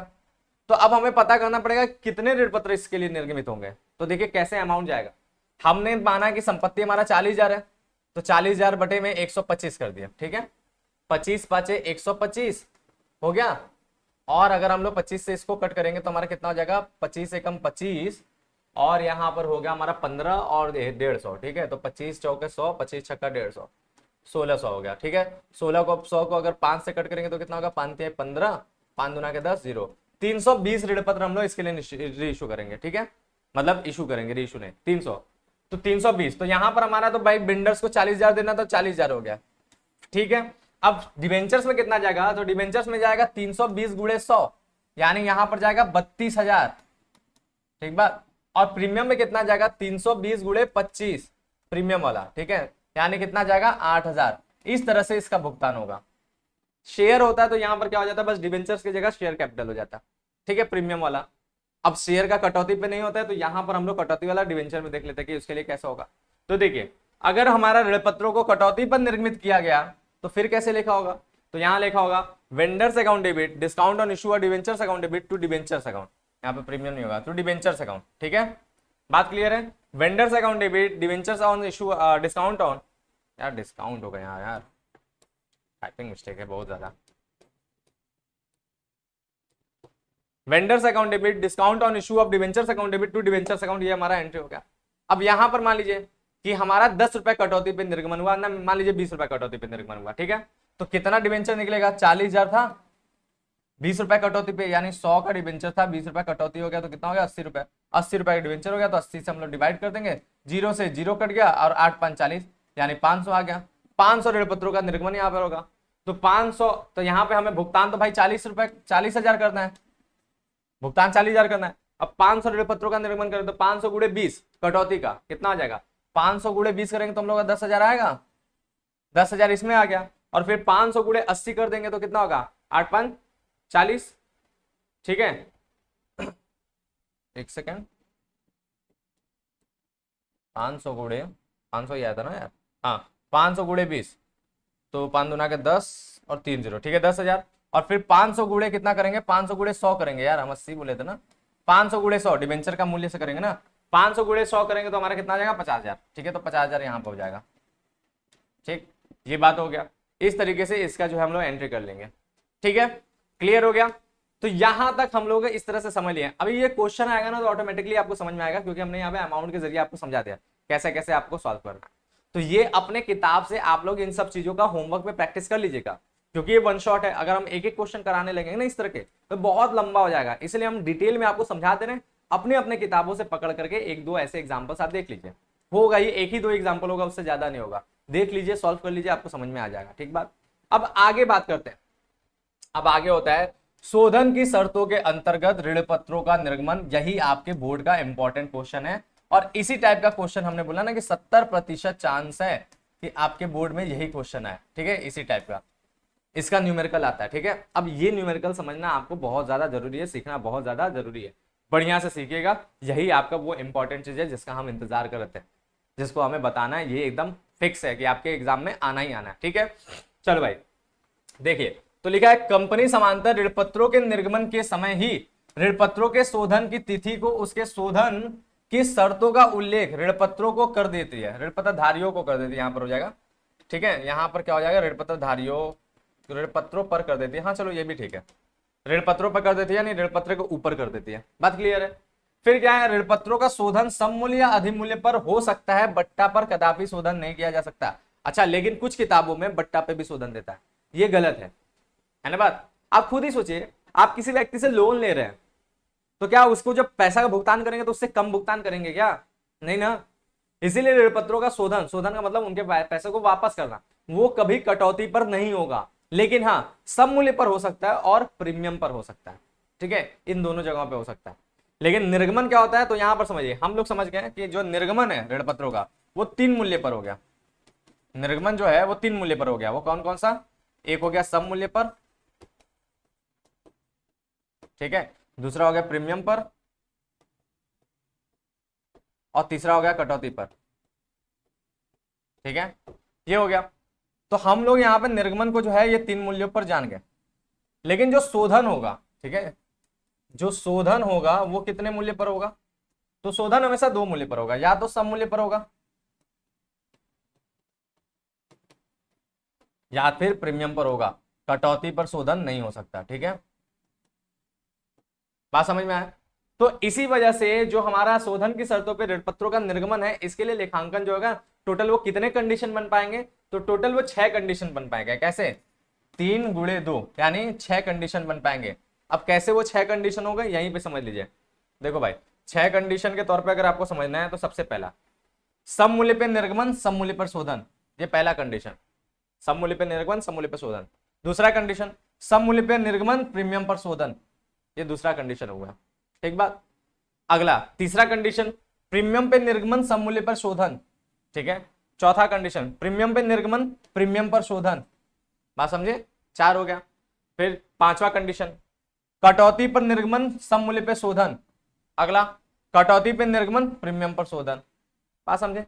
तो इस तरीके से टोटल 6 परिस्थितियां बनती हैं, हमारे 6 कंडीशन बनते हैं जिसका हम लोग को पढ़ना है, जिसका हम लोग को करना है। और यही 6 कंडीशन के आपके क्वेश्चन बोर्ड में आने हैं, यही पूरे के पूरे 6 आ जाते हैं, या कभी कभी 5, कभी कभी 4 पूछते हैं, लेकिन आते हैं।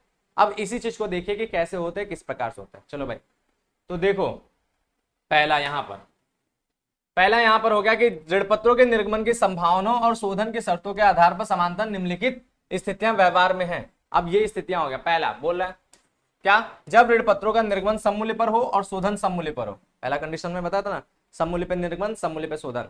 तो कैसे एंट्री होगा? तो इसके लिए एग्जाम्पल भी यहाँ पे दे दिया है ताकि आपको समझना आसान हो जाए।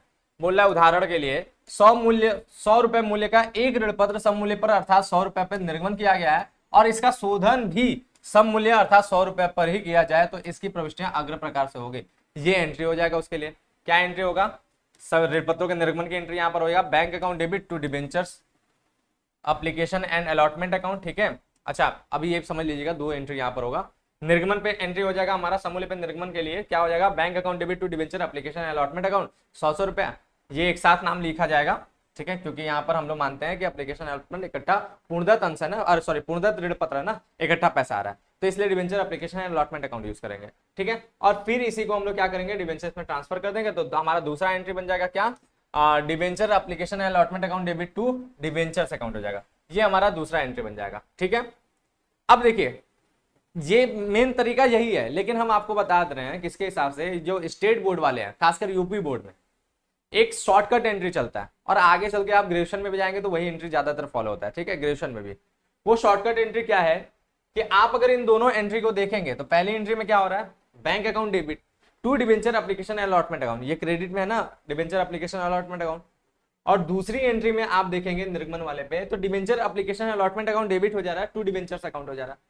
तो उधर हमारा डिबेंचर एप्लीकेशन अलॉटमेंट क्या है? क्रेडिट है, और यहां पर डिबेंचर एप्लीकेशन अलॉटमेंट क्या है? डेबिट है। तो इसी वजह से ये राइट ऑफ हो जाएगा। और आप चाहें तो डायरेक्ट इनके जगह पर ये एंट्री कर सकते हैं, ये 2 एंट्री की जगह पे आप केवल ये एंट्री कर सकते हैं। क्या आप डायरेक्ट ये एंट्री कर सकते हैं? Bank account debit to debentures account,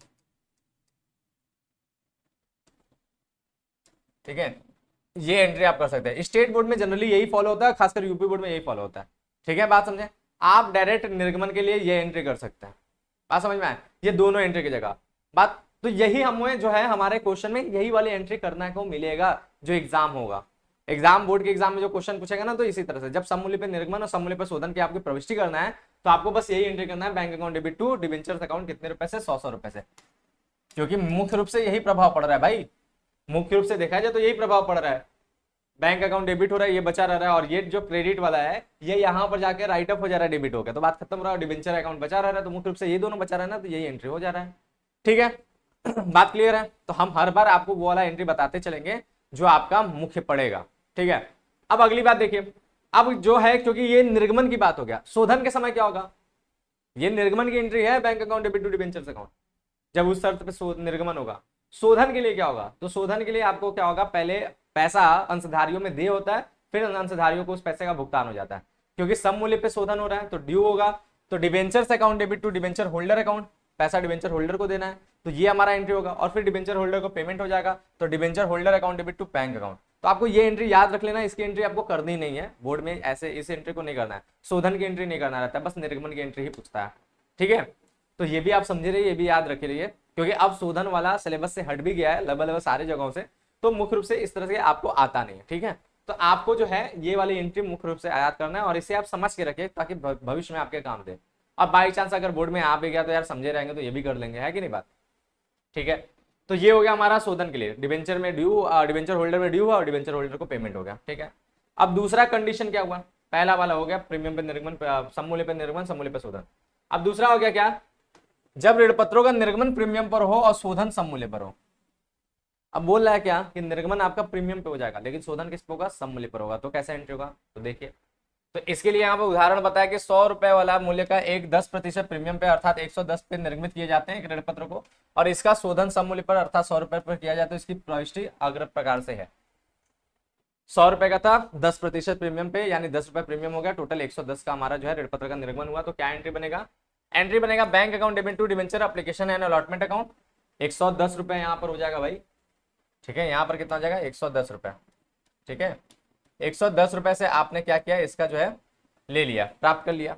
ठीक, फिर उसके बाद एंट्री अगला क्या होगा, ट्रांसफर वाला, तो debenture application allotment account debit हो जाएगा to debentures account to security premium reserve account.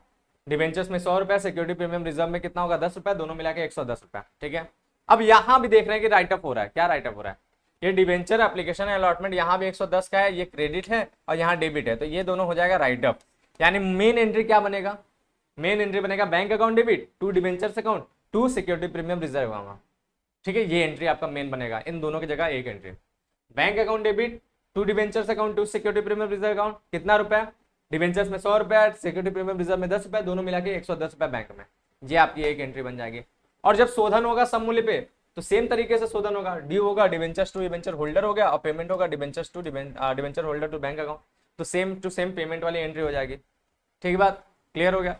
और यहाँ पर बताया कि प्रतिभूति प्रीमियम को कहाँ दिखाया जाता है, तो संचय वाले हिस्से में दिखाया जाता है, तो आप इसको देख लीजिएगा, ये बात आपको वहां पर भी बताया गया था, शेयर में भी। सिक्योरिटी प्रीमियम रिजर्व जो है वो कहाँ जाता है, संचय और आधिक्य वाले शीर्षक के अंतर्गत जाता है। ठीक है, नेक्स्ट बात, नेक्स्ट हमारा क्या है, जब ऋण पत्रों का निर्गमन सममूल्य पर हो और शोधन प्रीमियम पर हो तो क्या होगा। ठीक है, तो यहां पर उसके लिए हम लोग यहां पर देख लेते हैं, निर्गमन सममूल्य पर हो, शोधन प्रीमियम पर हो। अब प्रीमियम पे शोधन की बात कर रहा है, ठीक बात, यार क्या कर दिया यार, लाइन बाय लाइन चलता तो अच्छा रहता। यहाँ पर क्या था, अभी तो सममूल्य पे शोधन चल रहा था ना,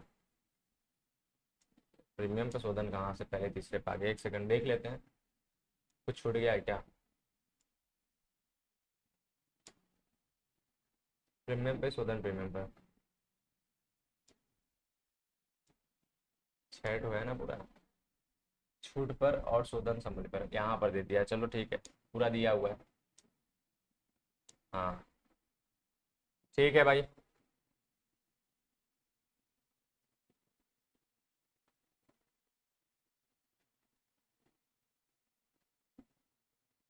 चलिए तो देख लेते हैं हम लोग, ये बात हम लोग देख लेते हैं अच्छे तरीके से,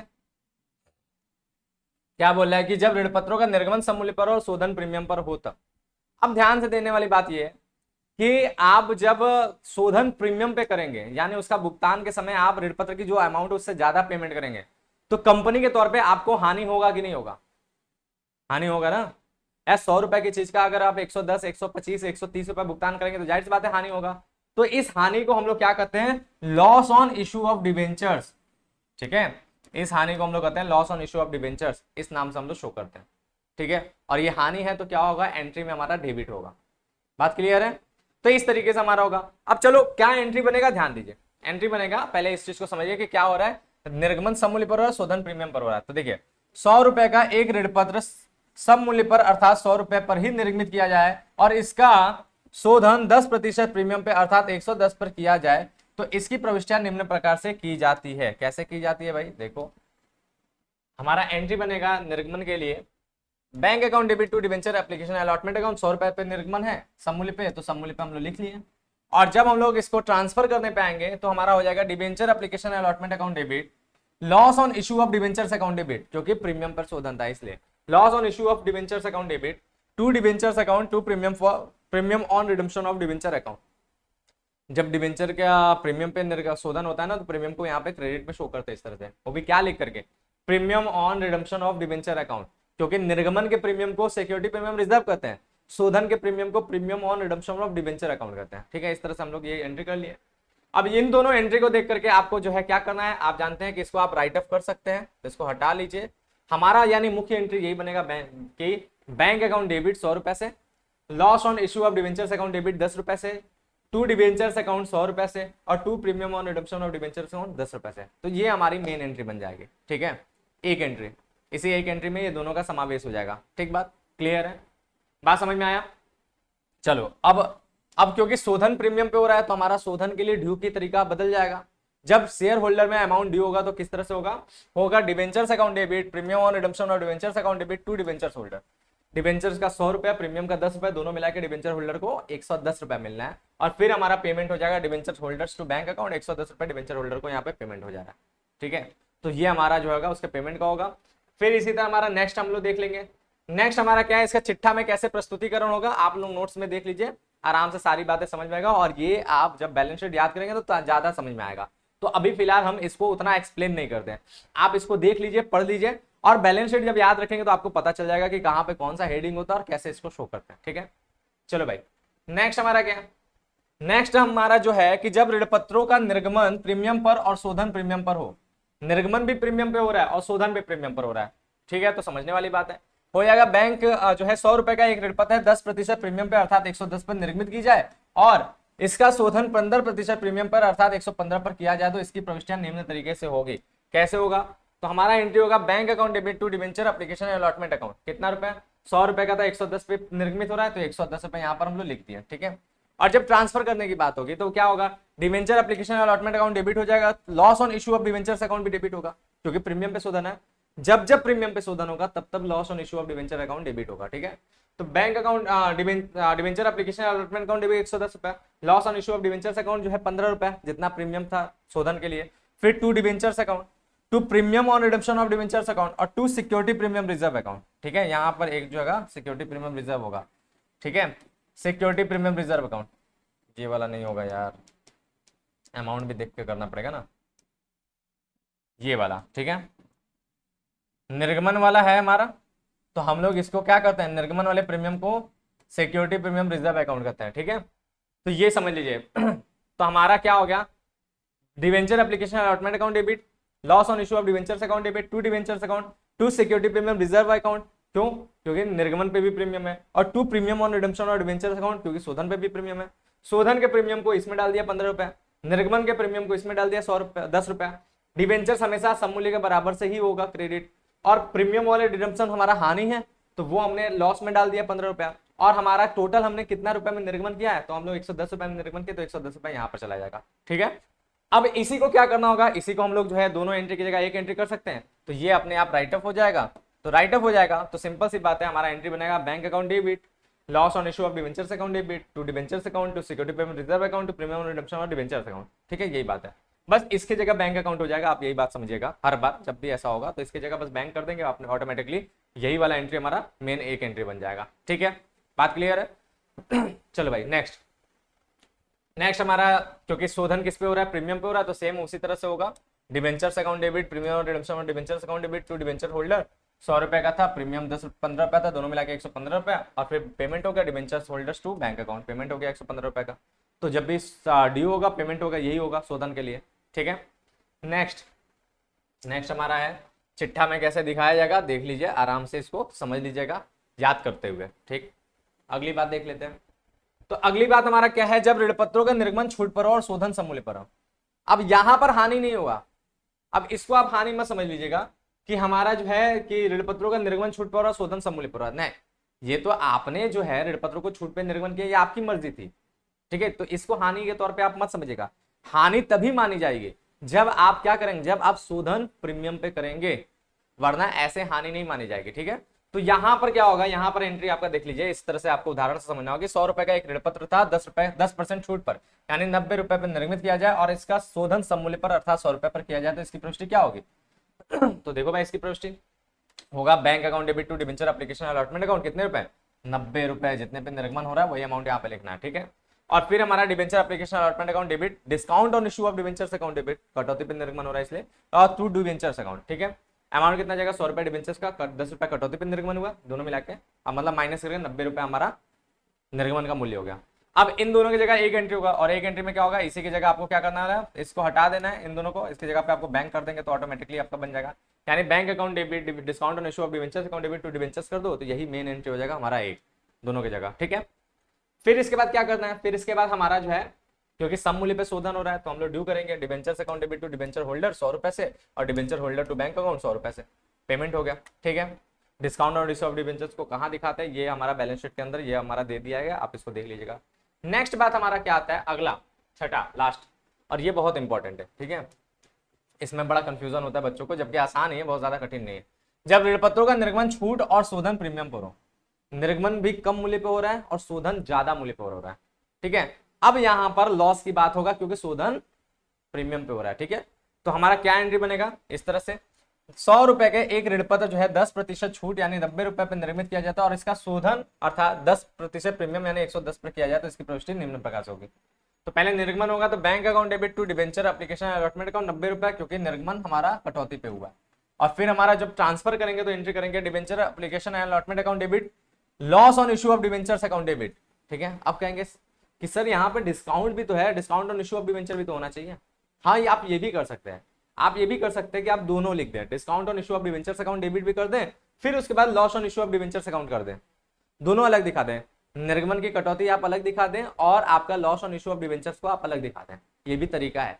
लेकिन तरीका ज्यादा आसान बनाने के लिए क्या किया जाता है, इन दोनों को इकट्ठा कर दिया जाता है और जोड़ करके दिखाया जाता है, किसके तौर पे, हानि के तौर पे। तो loss on issue of debentures account debit हमारा 20 रुपए हो जाएगा, इस 20 रुपए में 10 रुपए कटौती वाला भी है और 10 रुपए प्रीमियम पे जो शोधन हो रहा है वो वाला है, ये दोनों मिला करके है, ठीक है। तो ये दोनों तरीका यहाँ पे मौजूद है।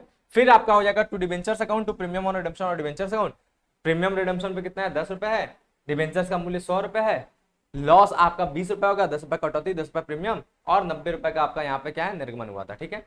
और इन दोनों एंट्री की जगह पे आप इसको हटा करके आप क्या करेंगे, डायरेक्ट बैंक लिख देंगे तो आपकी एंट्री बन जाएगा, यानी bank account debit loss on issue of debentures account debit to debentures to premium और रिडेम्पशन और डिबेंचर्स अकाउंट, और आपकी ये एंट्री बन जाएगी, ठीक बात। इस तरीके से आपका काम हो गया। फिर इसके बाद हमारा नेक्स्ट, अब शोधन की बात करेंगे तो प्रीमियम पे शोधन है तो अच्छा, इसका जो है ना दूसरा सेम सेम चीजें लिख दिया गया, प्रीमियम पर ऋण पत्रों का शोधन, वाह यार एंट्री गलत लिख दिया, हेडिंग सही लिखा है लेकिन एंट्री गलत लिख दिया है।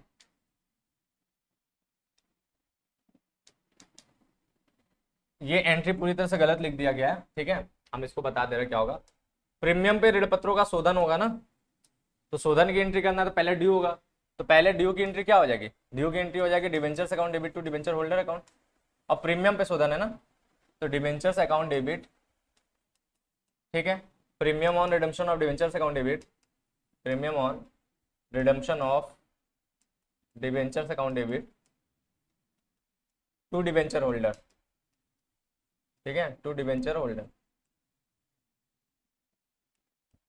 ठीक है। ये एंट्री बनेगा कैसे, डिबेंचर हमारा 100 रुपए का, प्रीमियम हमारा 10 रुपए का, दोनों मिला के 110 हमारा डिबेंचर होल्डर को देना, और फिर पेमेंट होगा तो हमारा क्या हो जाएगा, पेमेंट हो जाएगा तो डिबेंचर होल्डर टू बैंक हो जाएगा, समझ लीजिएगा, debenture holder account debit to bank हो जाएगा वही 110 रुपए से, ठीक है। कहाँ पे लिख दे यार पेमेंट का, यहाँ पे लिख दे बी, डिबेंचर होल्डर टू बैंक, ठीक है, debenture holders account debit to bank account, payment का कितने रुपए से, 110 रुपए से, क्योंकि प्रीमियम पे शोधन है, ठीक है। तो ये एंट्री हो जाएगा, तो ये दोनों एंट्री यहाँ पे गलत लिख दिया है, बात समझ में आया, सेम टू सेम एंट्री ही छाप दिया गया है, क्लियर हो गया यहाँ तक बात, ठीक है। नेक्स्ट बातें हम लोग करेंगे, तो इसे कैसे दिखाया जाएगा चिट्ठा में, यहाँ पर लिखा गया, आप देख लीजिएगा चिट्ठा का प्रस्तुतिकरण, जब आप चिट्ठा बैलेंस शीट याद करेंगे तो ये सारी बातें आपको समझ में आएगा कौन सी चीज कहाँ पे लिखा जाएगा। चलो भाई, अब हम लोग बात करते हैं इसी पे ये क्वेश्चन, अब ये जैसे ही आप न्यूमेरिकल देखेंगे ना तो आपको पूरी बातें समझ में आ जाएगा। ये 6 की 6 एंट्री, क्योंकि न्यूमेरिकल से ही आपको समझ में ज्यादा बेहतर आता है। ठीक है, अब ये आप जैसे ही न्यूमेरिकल देखेंगे आपको सारी बातें समझ में, और सेम ऐसे ही न्यूमेरिकल आपके बोर्ड में मिलेंगे, सेम ऐसे ही। एक एग्जाम्पल देख लिया, आपके किताब में भी ऐसे जो है 4 5 6 7 क्वेश्चन जरूर होंगे, क्योंकि ये मोस्ट इंपॉर्टेंट क्वेश्चन है ना बात। ऐसा क्वेश्चन ही आपके एग्जाम में मैक्सिमम पूछा जाता है। तो इस 4 5 6 7 क्वेश्चन आपके जो भी बुक में होंगे, आप जो भी किताब से पढ़ते हैं उसमें जरूर लगा लीजिएगा। ठीक है, चलो भाई, क्या क्वेश्चन बोला है निम्नलिखित की रोजनामचा प्रविष्टि कीजिए। और हमेशा रोजनामचा प्रविष्टि कौन सा करना होगा? निर्गमन की, शोधन की नहीं करना होता है। ठीक है, तो निर्गमन की आपको जो है हमेशा क्या करना है? रोजनामचा प्रविष्टि करना है। पहला कंडीशन बोल रहा है, सम मूल्य पे 100 रुपए वाले 1009% ऋण पत्रों का निर्गमन सम मूल्य पर शोधन, यानी निर्गमन भी सम मूल्य पर रहा है, शोधन भी सम मूल्य पर रहा है। फिर अगला, 5% प्रीमियम पर प्रत्येक 1000 जो है 9% ऋण पत्रों का निर्गमन लेकिन सम मूल्य पर शोधन, यानी प्रीमियम पे निर्गमन हो रहा है और शोधन सम मूल्य पर हो रहा है। क्वेश्चन पहले समझिए। फिर इसके बाद तीसरा, सम मूल्य पे 100 रुपए वाले 1000 ऋण पत्रों का निर्गमन लेकिन 5% प्रीमियम पे शोधन, यानी सम मूल्य पे निर्गमन हो रहा है, प्रीमियम पे शोधन हो रहा है। फिर उसके बाद 5% प्रीमियम पे 100 रुपए वाले, ठीक है, 100 रुपए वाले प्रत्येक 1000 ऋण पत्र जो है निर्गमन और प्रीमियम पर शोधन, यानी प्रीमियम पे निर्गमन, प्रीमियम पे शोधन हो रहा है। फिर उसके बाद क्या है, 5% छूट वाले 100 रुपए प्रत्येक के 1000 ऋण पत्रों का निर्गमन सम मूल्य पर शोधन।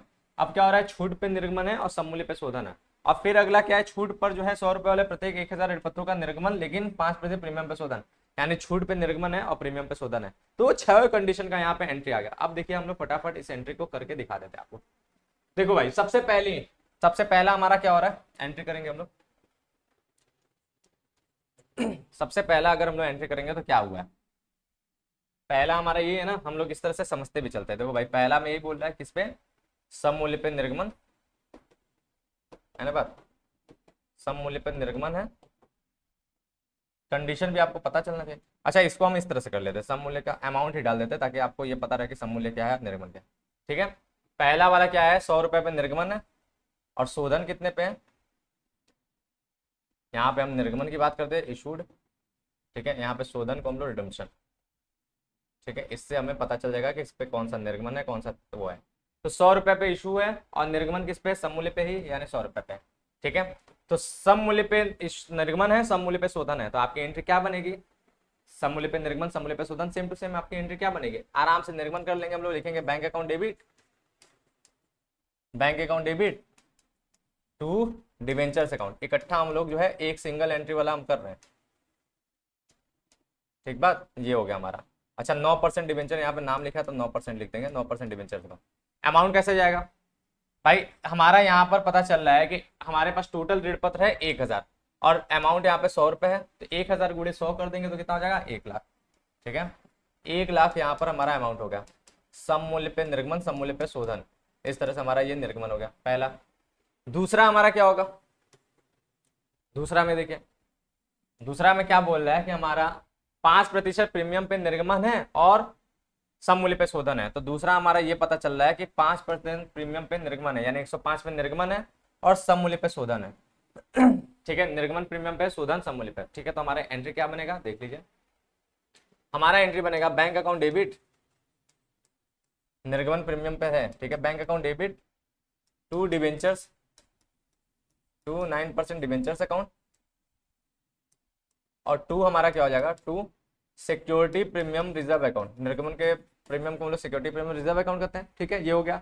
अमाउंट कैसे जाएगा, अमाउंट जाएगा हमारा डिवेंचर तो 100 रुपए के हिसाब से ही होगा, यानी 1 लाख। प्रीमियम हमारा 5 रुपए के हिसाब से, 5 रुपए इंटू 1000 हमारा कितना हो जाएगा, 5000, और यहाँ मिला करके हमारा 1,05,000। ठीक है, अमाउंट समझ में आ रहा है ना कैसे हो रहा है। देखो भाई, 1000 डिवेंचर है। ठीक है, 1000 का 100 रुपए में गुणा करो, ये डिवेंचर में चलाएगा, 5 रुपए प्रीमियम पे गुणा करो, प्रीमियम पे चलाएगा, और दोनों मिला के हमारा जो है बैंक में चला गया। ठीक है, नेक्स्ट हमारा तीसरा में क्या हो रहा है, सम मूल्य पर जो है, सम मूल्य के हमारा निर्गमन है और प्रीमियम पर शोधन है। यानी तीसरा में हमें पता चल रहा है कि 100 रुपए पे निर्गमन है और प्रीमियम कितना, 5 रुपए, 105 पे शोधन है। अब शोधन हमारा प्रीमियम पर है। ठीक है, तो जब भी शोधन पे प्रीमियम होगा तो loss on issue of debentures होगा। तो हमारी एंट्री क्या बनेगी, बैंक अकाउंट डेबिट, ये तीसरी वाली एंट्री देख लीजिए, सम मूल्य पे निर्गमन है तो बैंक अकाउंट डेबिट और शोधन हमारा प्रीमियम पर है, तो loss on issue of debenture account debit. Loss on issue of debenture account debit, ठीक है, टू डिबेंचर्स अकाउंट,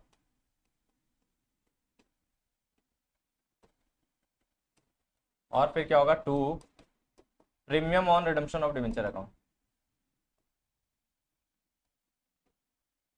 ठीक है, redemption of debenture account,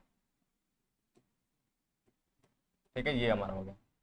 amount कैसे जाएगा भाई, डिबेंचर हमेशा 100 के हिसाब से जाएगा, यानी ये 1 लाख हो गया, ठीक, बात क्लियर है। फिर इसके बाद प्रीमियम और रिडम्पशन कितना है, प्रीमियम और रिडम्पशन 5 रुपए है, ठीक है, तो 5 रुपए के हिसाब से यानी ये 5,000 चला गया, 1,000 ऋण पत्र है ना। फिर उसके बाद लॉस भी हमारा जितना प्रीमियम पे इशू करते हैं और निर्गमन कर शोधन करते हैं, जितना प्रीमियम पे शोधन करते हैं वही हमारा लॉस होता है, तो लॉस भी हमारा 5,000 हो जाएगा। और इनका बैलेंस मिला के हम लोग 100 रुपए पे ही निर्गमन किया ना, तो 1 लाख यहाँ पर ये भी चला जाएगा बैंक में, ठीक है। तो ये तीसरा हो गया। चौथा देख लेते हैं, चौथा कंडीशन क्या है। चौथा बोल रहा है कि हमारा प्रीमियम पर जो है निर्गमन है और प्रीमियम पर ही शोधन है, और दोनों 5-5 के हिसाब से। देखो भाई, चौथा हमारा देखा जाए तो हमारा प्रीमियम पे ही निर्गमन है 105 रुपए के हिसाब से, और शोधन भी है 105 रुपए के हिसाब से। तो फिर से शोधन हमारा है ना प्रीमियम पे, तो loss on issue of debenture होना है यहाँ पर फिर से, ठीक है। तो हम लोग चौथे वाले एंट्री को यहाँ पर देख लेते हैं, तो कैसे हो जाएगा, ये एंट्री बनेगा bank account debit, bank account debit, और हमारा प्रीमियम पे क्योंकि शोधन है इसलिए loss on issue of debenture account भी यहाँ पर क्या होगा, डेबिट होगा। लॉस ऑन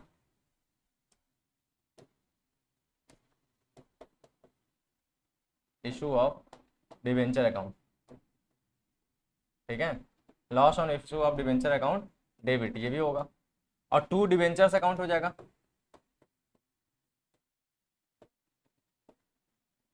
और क्योंकि प्रीमियम पे निर्गमन है तो इसलिए टू सिक्योरिटी प्रीमियम रिजर्व भी होगा, ठीक है, to security premium reserve account भी होगा। और प्रीमियम पर शोधन भी है तो हमारा यहाँ पर to premium on redemption of debenture भी होगा, प्रीमियम ऑन, ठीक है, प्रीमियम ऑन रिडम्पशन ऑफ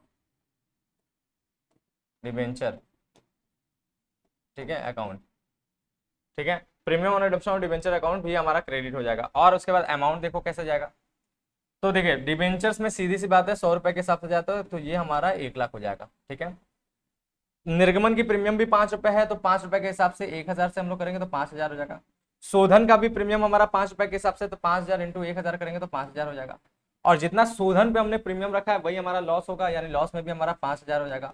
और सब मिला के हमने निर्गमन कितने मूल्य पे किया है, प्रीमियम पे, यानी 105 के हिसाब से, तो 105 के हिसाब से यानी 1,05,000 हमारा टोटल बैंक में आ जाएगा, ठीक है। तो ये हमारी एंट्री बन गई, ठीक बात। तो ये चौथा हो गया। अब पांचवा भी हम लोग देखेंगे, तो पांचवा के लिए पहले हम लोग कंडीशन देख ले क्या बोलता है क्वेश्चन।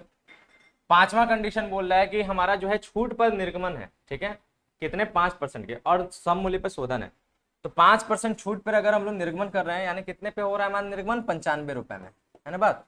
और हम लोग शोधन सम मूल्य पे कर रहे हैं तो हमारा शोधन हमारा कितने पे हो रहा है, 100 रुपए पे हो रहा है। चलो भाई, तो पांचवा की एंट्री हमारा क्या होगा, पांचवा हम लोग करेंगे छूट पे निर्गमन है, तो हम लोग करेंगे bank account debit,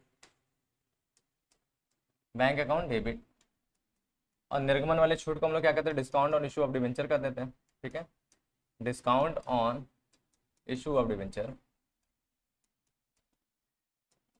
account debit. और फिर हमारा क्या होगा, टू 9% डिबेंचर्स अकाउंट, ठीक है, टू 9% डिबेंचर्स अकाउंट। और टू हमारा क्या होगा, क्योंकि यहाँ पे प्रीमियम पे नहीं शोधन है बल्कि सम मूल्य पे शोधन है, तो यही हमारा एंट्री होगा, ठीक है, बात क्लियर है। चलो भाई, तो ये हमारा एंट्री बन जाएगा। अमाउंट कैसे जाएगा, अमाउंट जाएगा हमारा क्या रुपए, तो 100 रुपए के हिसाब से ये हमेशा जाता है सम मूल्य के हिसाब से, तो ये 1 लाख हो गया। कटौती कितने रुपए, 5 रुपए के हिसाब से, यानी ये 5,000 हो गया कटौती। और हम लोग निर्गमन 95 रुपए से किए, यानी ये 95,000 हमारा यहाँ पर चला जाएगा, ठीक बात। तो ये इस तरीके से हमारा कटौती पे निर्गमन और सम मूल्य पे शोधन, तो ये एंट्री बनेगा। अगला हमारा क्या है, अगला हमारा कटौती पे निर्गमन है और कटौती और प्रीमियम पर शोधन है, ठीक है, कटौती पे निर्गमन है और प्रीमियम पे शोधन है। कटौती कितना, 5%, यानी अगला हम लोग बोल रहे हैं तो निर्गमन 95 पे कर रहे हैं और शोधन कितने पे कर रहे हैं, शोधन हम लोग 105 पे कर रहे हैं, ये बात हो गया, ठीक है। तो चलो भाई इसको भी देख लेते हैं। अब शोधन क्योंकि प्रीमियम पे तो loss on issue of debenture होगा ही, ये बात आपको पता ही है, ठीक है। तो हमारा क्या एंट्री बनेगा, bank account debit, bank account debit. अब क्योंकि शोधन हमारा प्रीमियम पे है इसलिए loss on issue of debenture account भी क्या होगा, loss on issue of debenture, ठीक है, अकाउंट डेबिट, ये भी हो गया। 2 हमारा डिबेंचर अकाउंट हो जाएगा, 2 हमारा डिबेंचर्स अकाउंट होगा, 9% यहाँ पे हो जाएगा डिबेंचर्स अकाउंट। और 2 हमारा प्रीमियम ऑन रिडम्पशन होगा, क्योंकि शोधन पे प्रीमियम है, तो premium on redemption of debenture, ठीक है, ये भी हमारा क्या होगा, ये भी हमारा क्रेडिट होगा। अमाउंट कैसे जाएगा, डिबेंचर में तो आपको पता है समूल्य के हिसाब से, यानी 1 लाख चला गया 100 रुपए के हिसाब से। प्रीमियम हमारा रिडम्पशन वाला 5 रुपए था, यानी ये 5000 हो गया। अब लॉस कितना हुआ, तो देखो कटौती भी हमारा 5 रुपए था, प्रीमियम भी हमारा 5 रुपए था, तो दोनों मिला के हमारा जो है 10 रुपए का लॉस हुआ, ठीक है। तो इस वजह से 10 रुपए के हिसाब से हमारा यहाँ पर टोटल लॉस कितना हो गया, 10,000 हो गया। और हमारा टोटल मिला के यहाँ पर कटौती पे निर्गमन हुआ था 5 रुपए, यानी 95,000 से हमारा यहाँ पर पैसा आ गया। तो ये हमारा लास्ट एंट्री हो गया।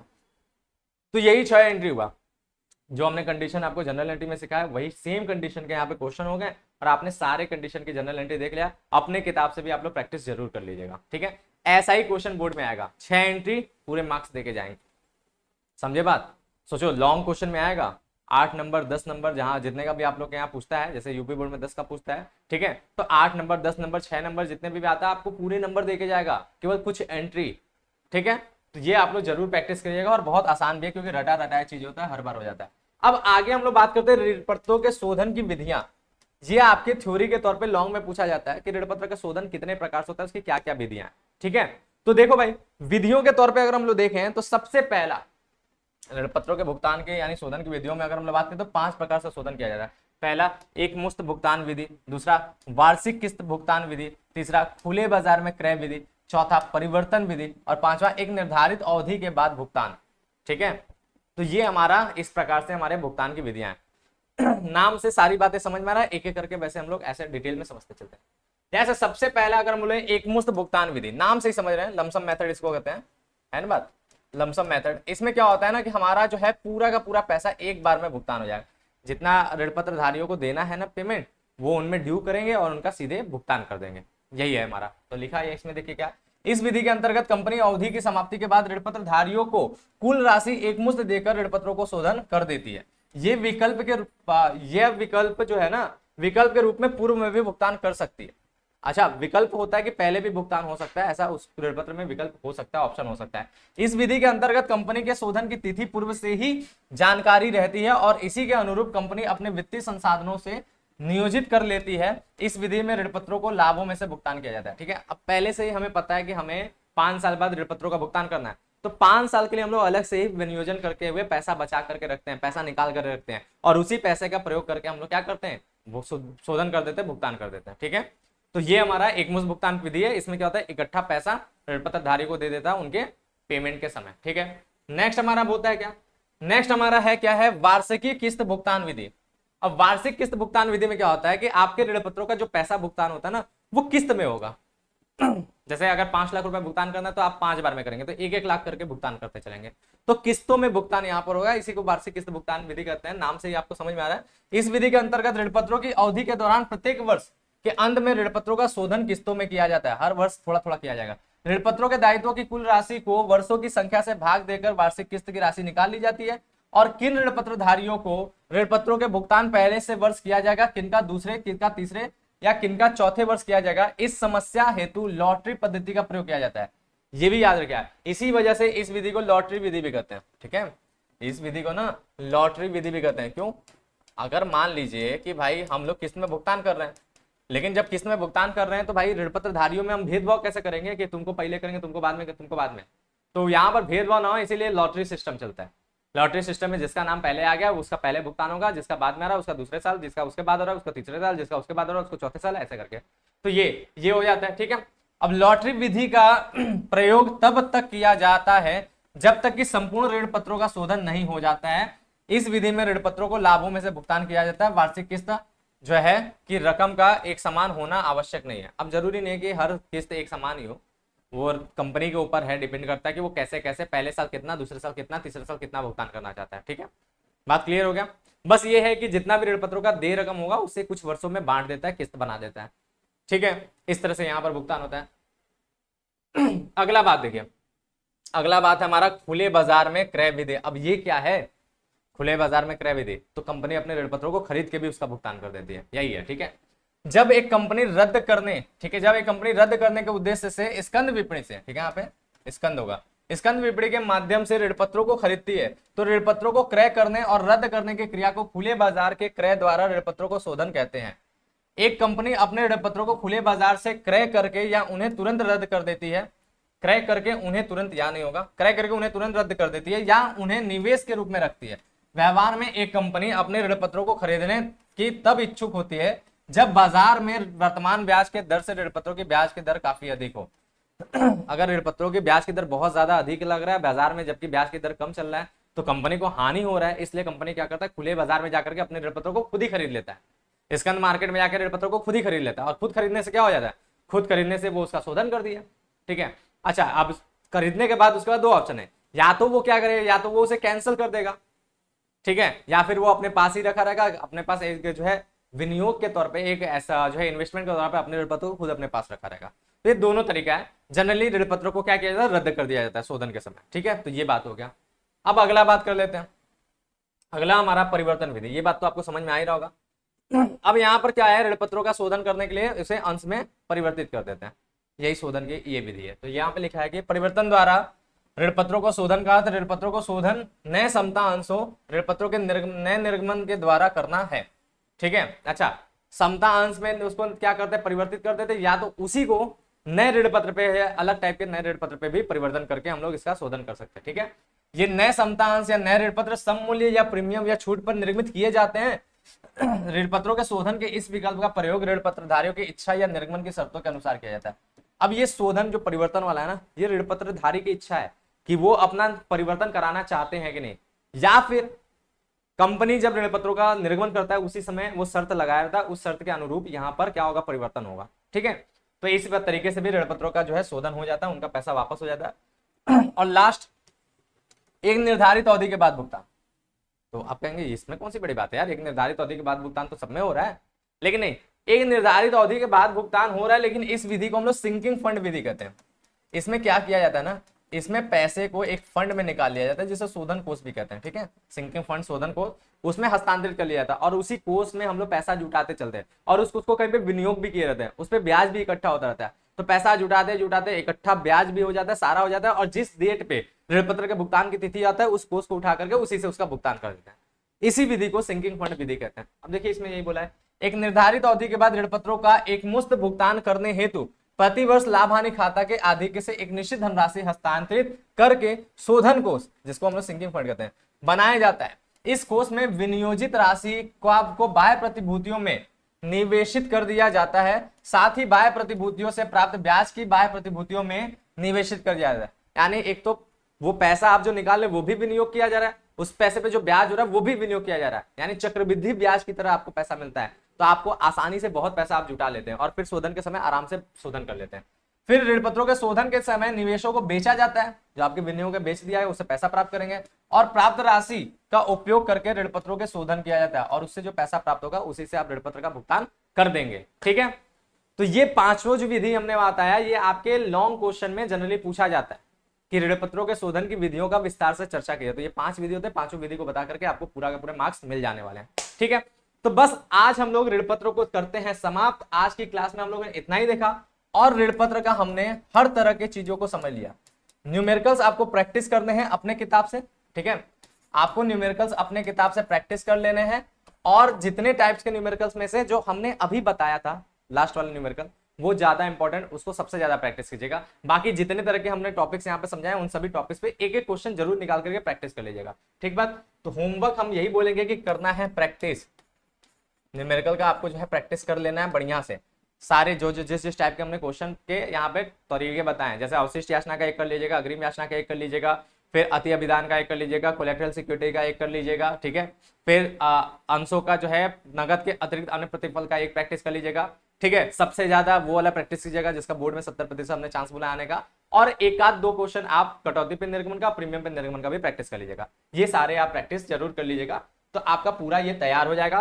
तो बस आज की क्लास में इतना ही। अब हम लोग मिलेंगे नेक्स्ट चैप्टर में जो होगा कंपनी का वित्तीय विवरण, जिसमें ज्यादा कुछ नहीं है, केवल फॉर्मेट आपको समझना है, फॉर्मेट याद करना है। इसलिए आज ही हम होमवर्क दे रहे हैं, कि आप कंपनी के वित्तीय विवरण में आर्थिक चिट्ठा का फॉर्मेट और आपका लाभ हानि विवरण का फॉर्मेट जरूर याद कर लीजिएगा। मिलेंगे हम लोग नेक्स्ट क्लास में, तब तक के लिए थैंक यू, बाय, जय हिंद।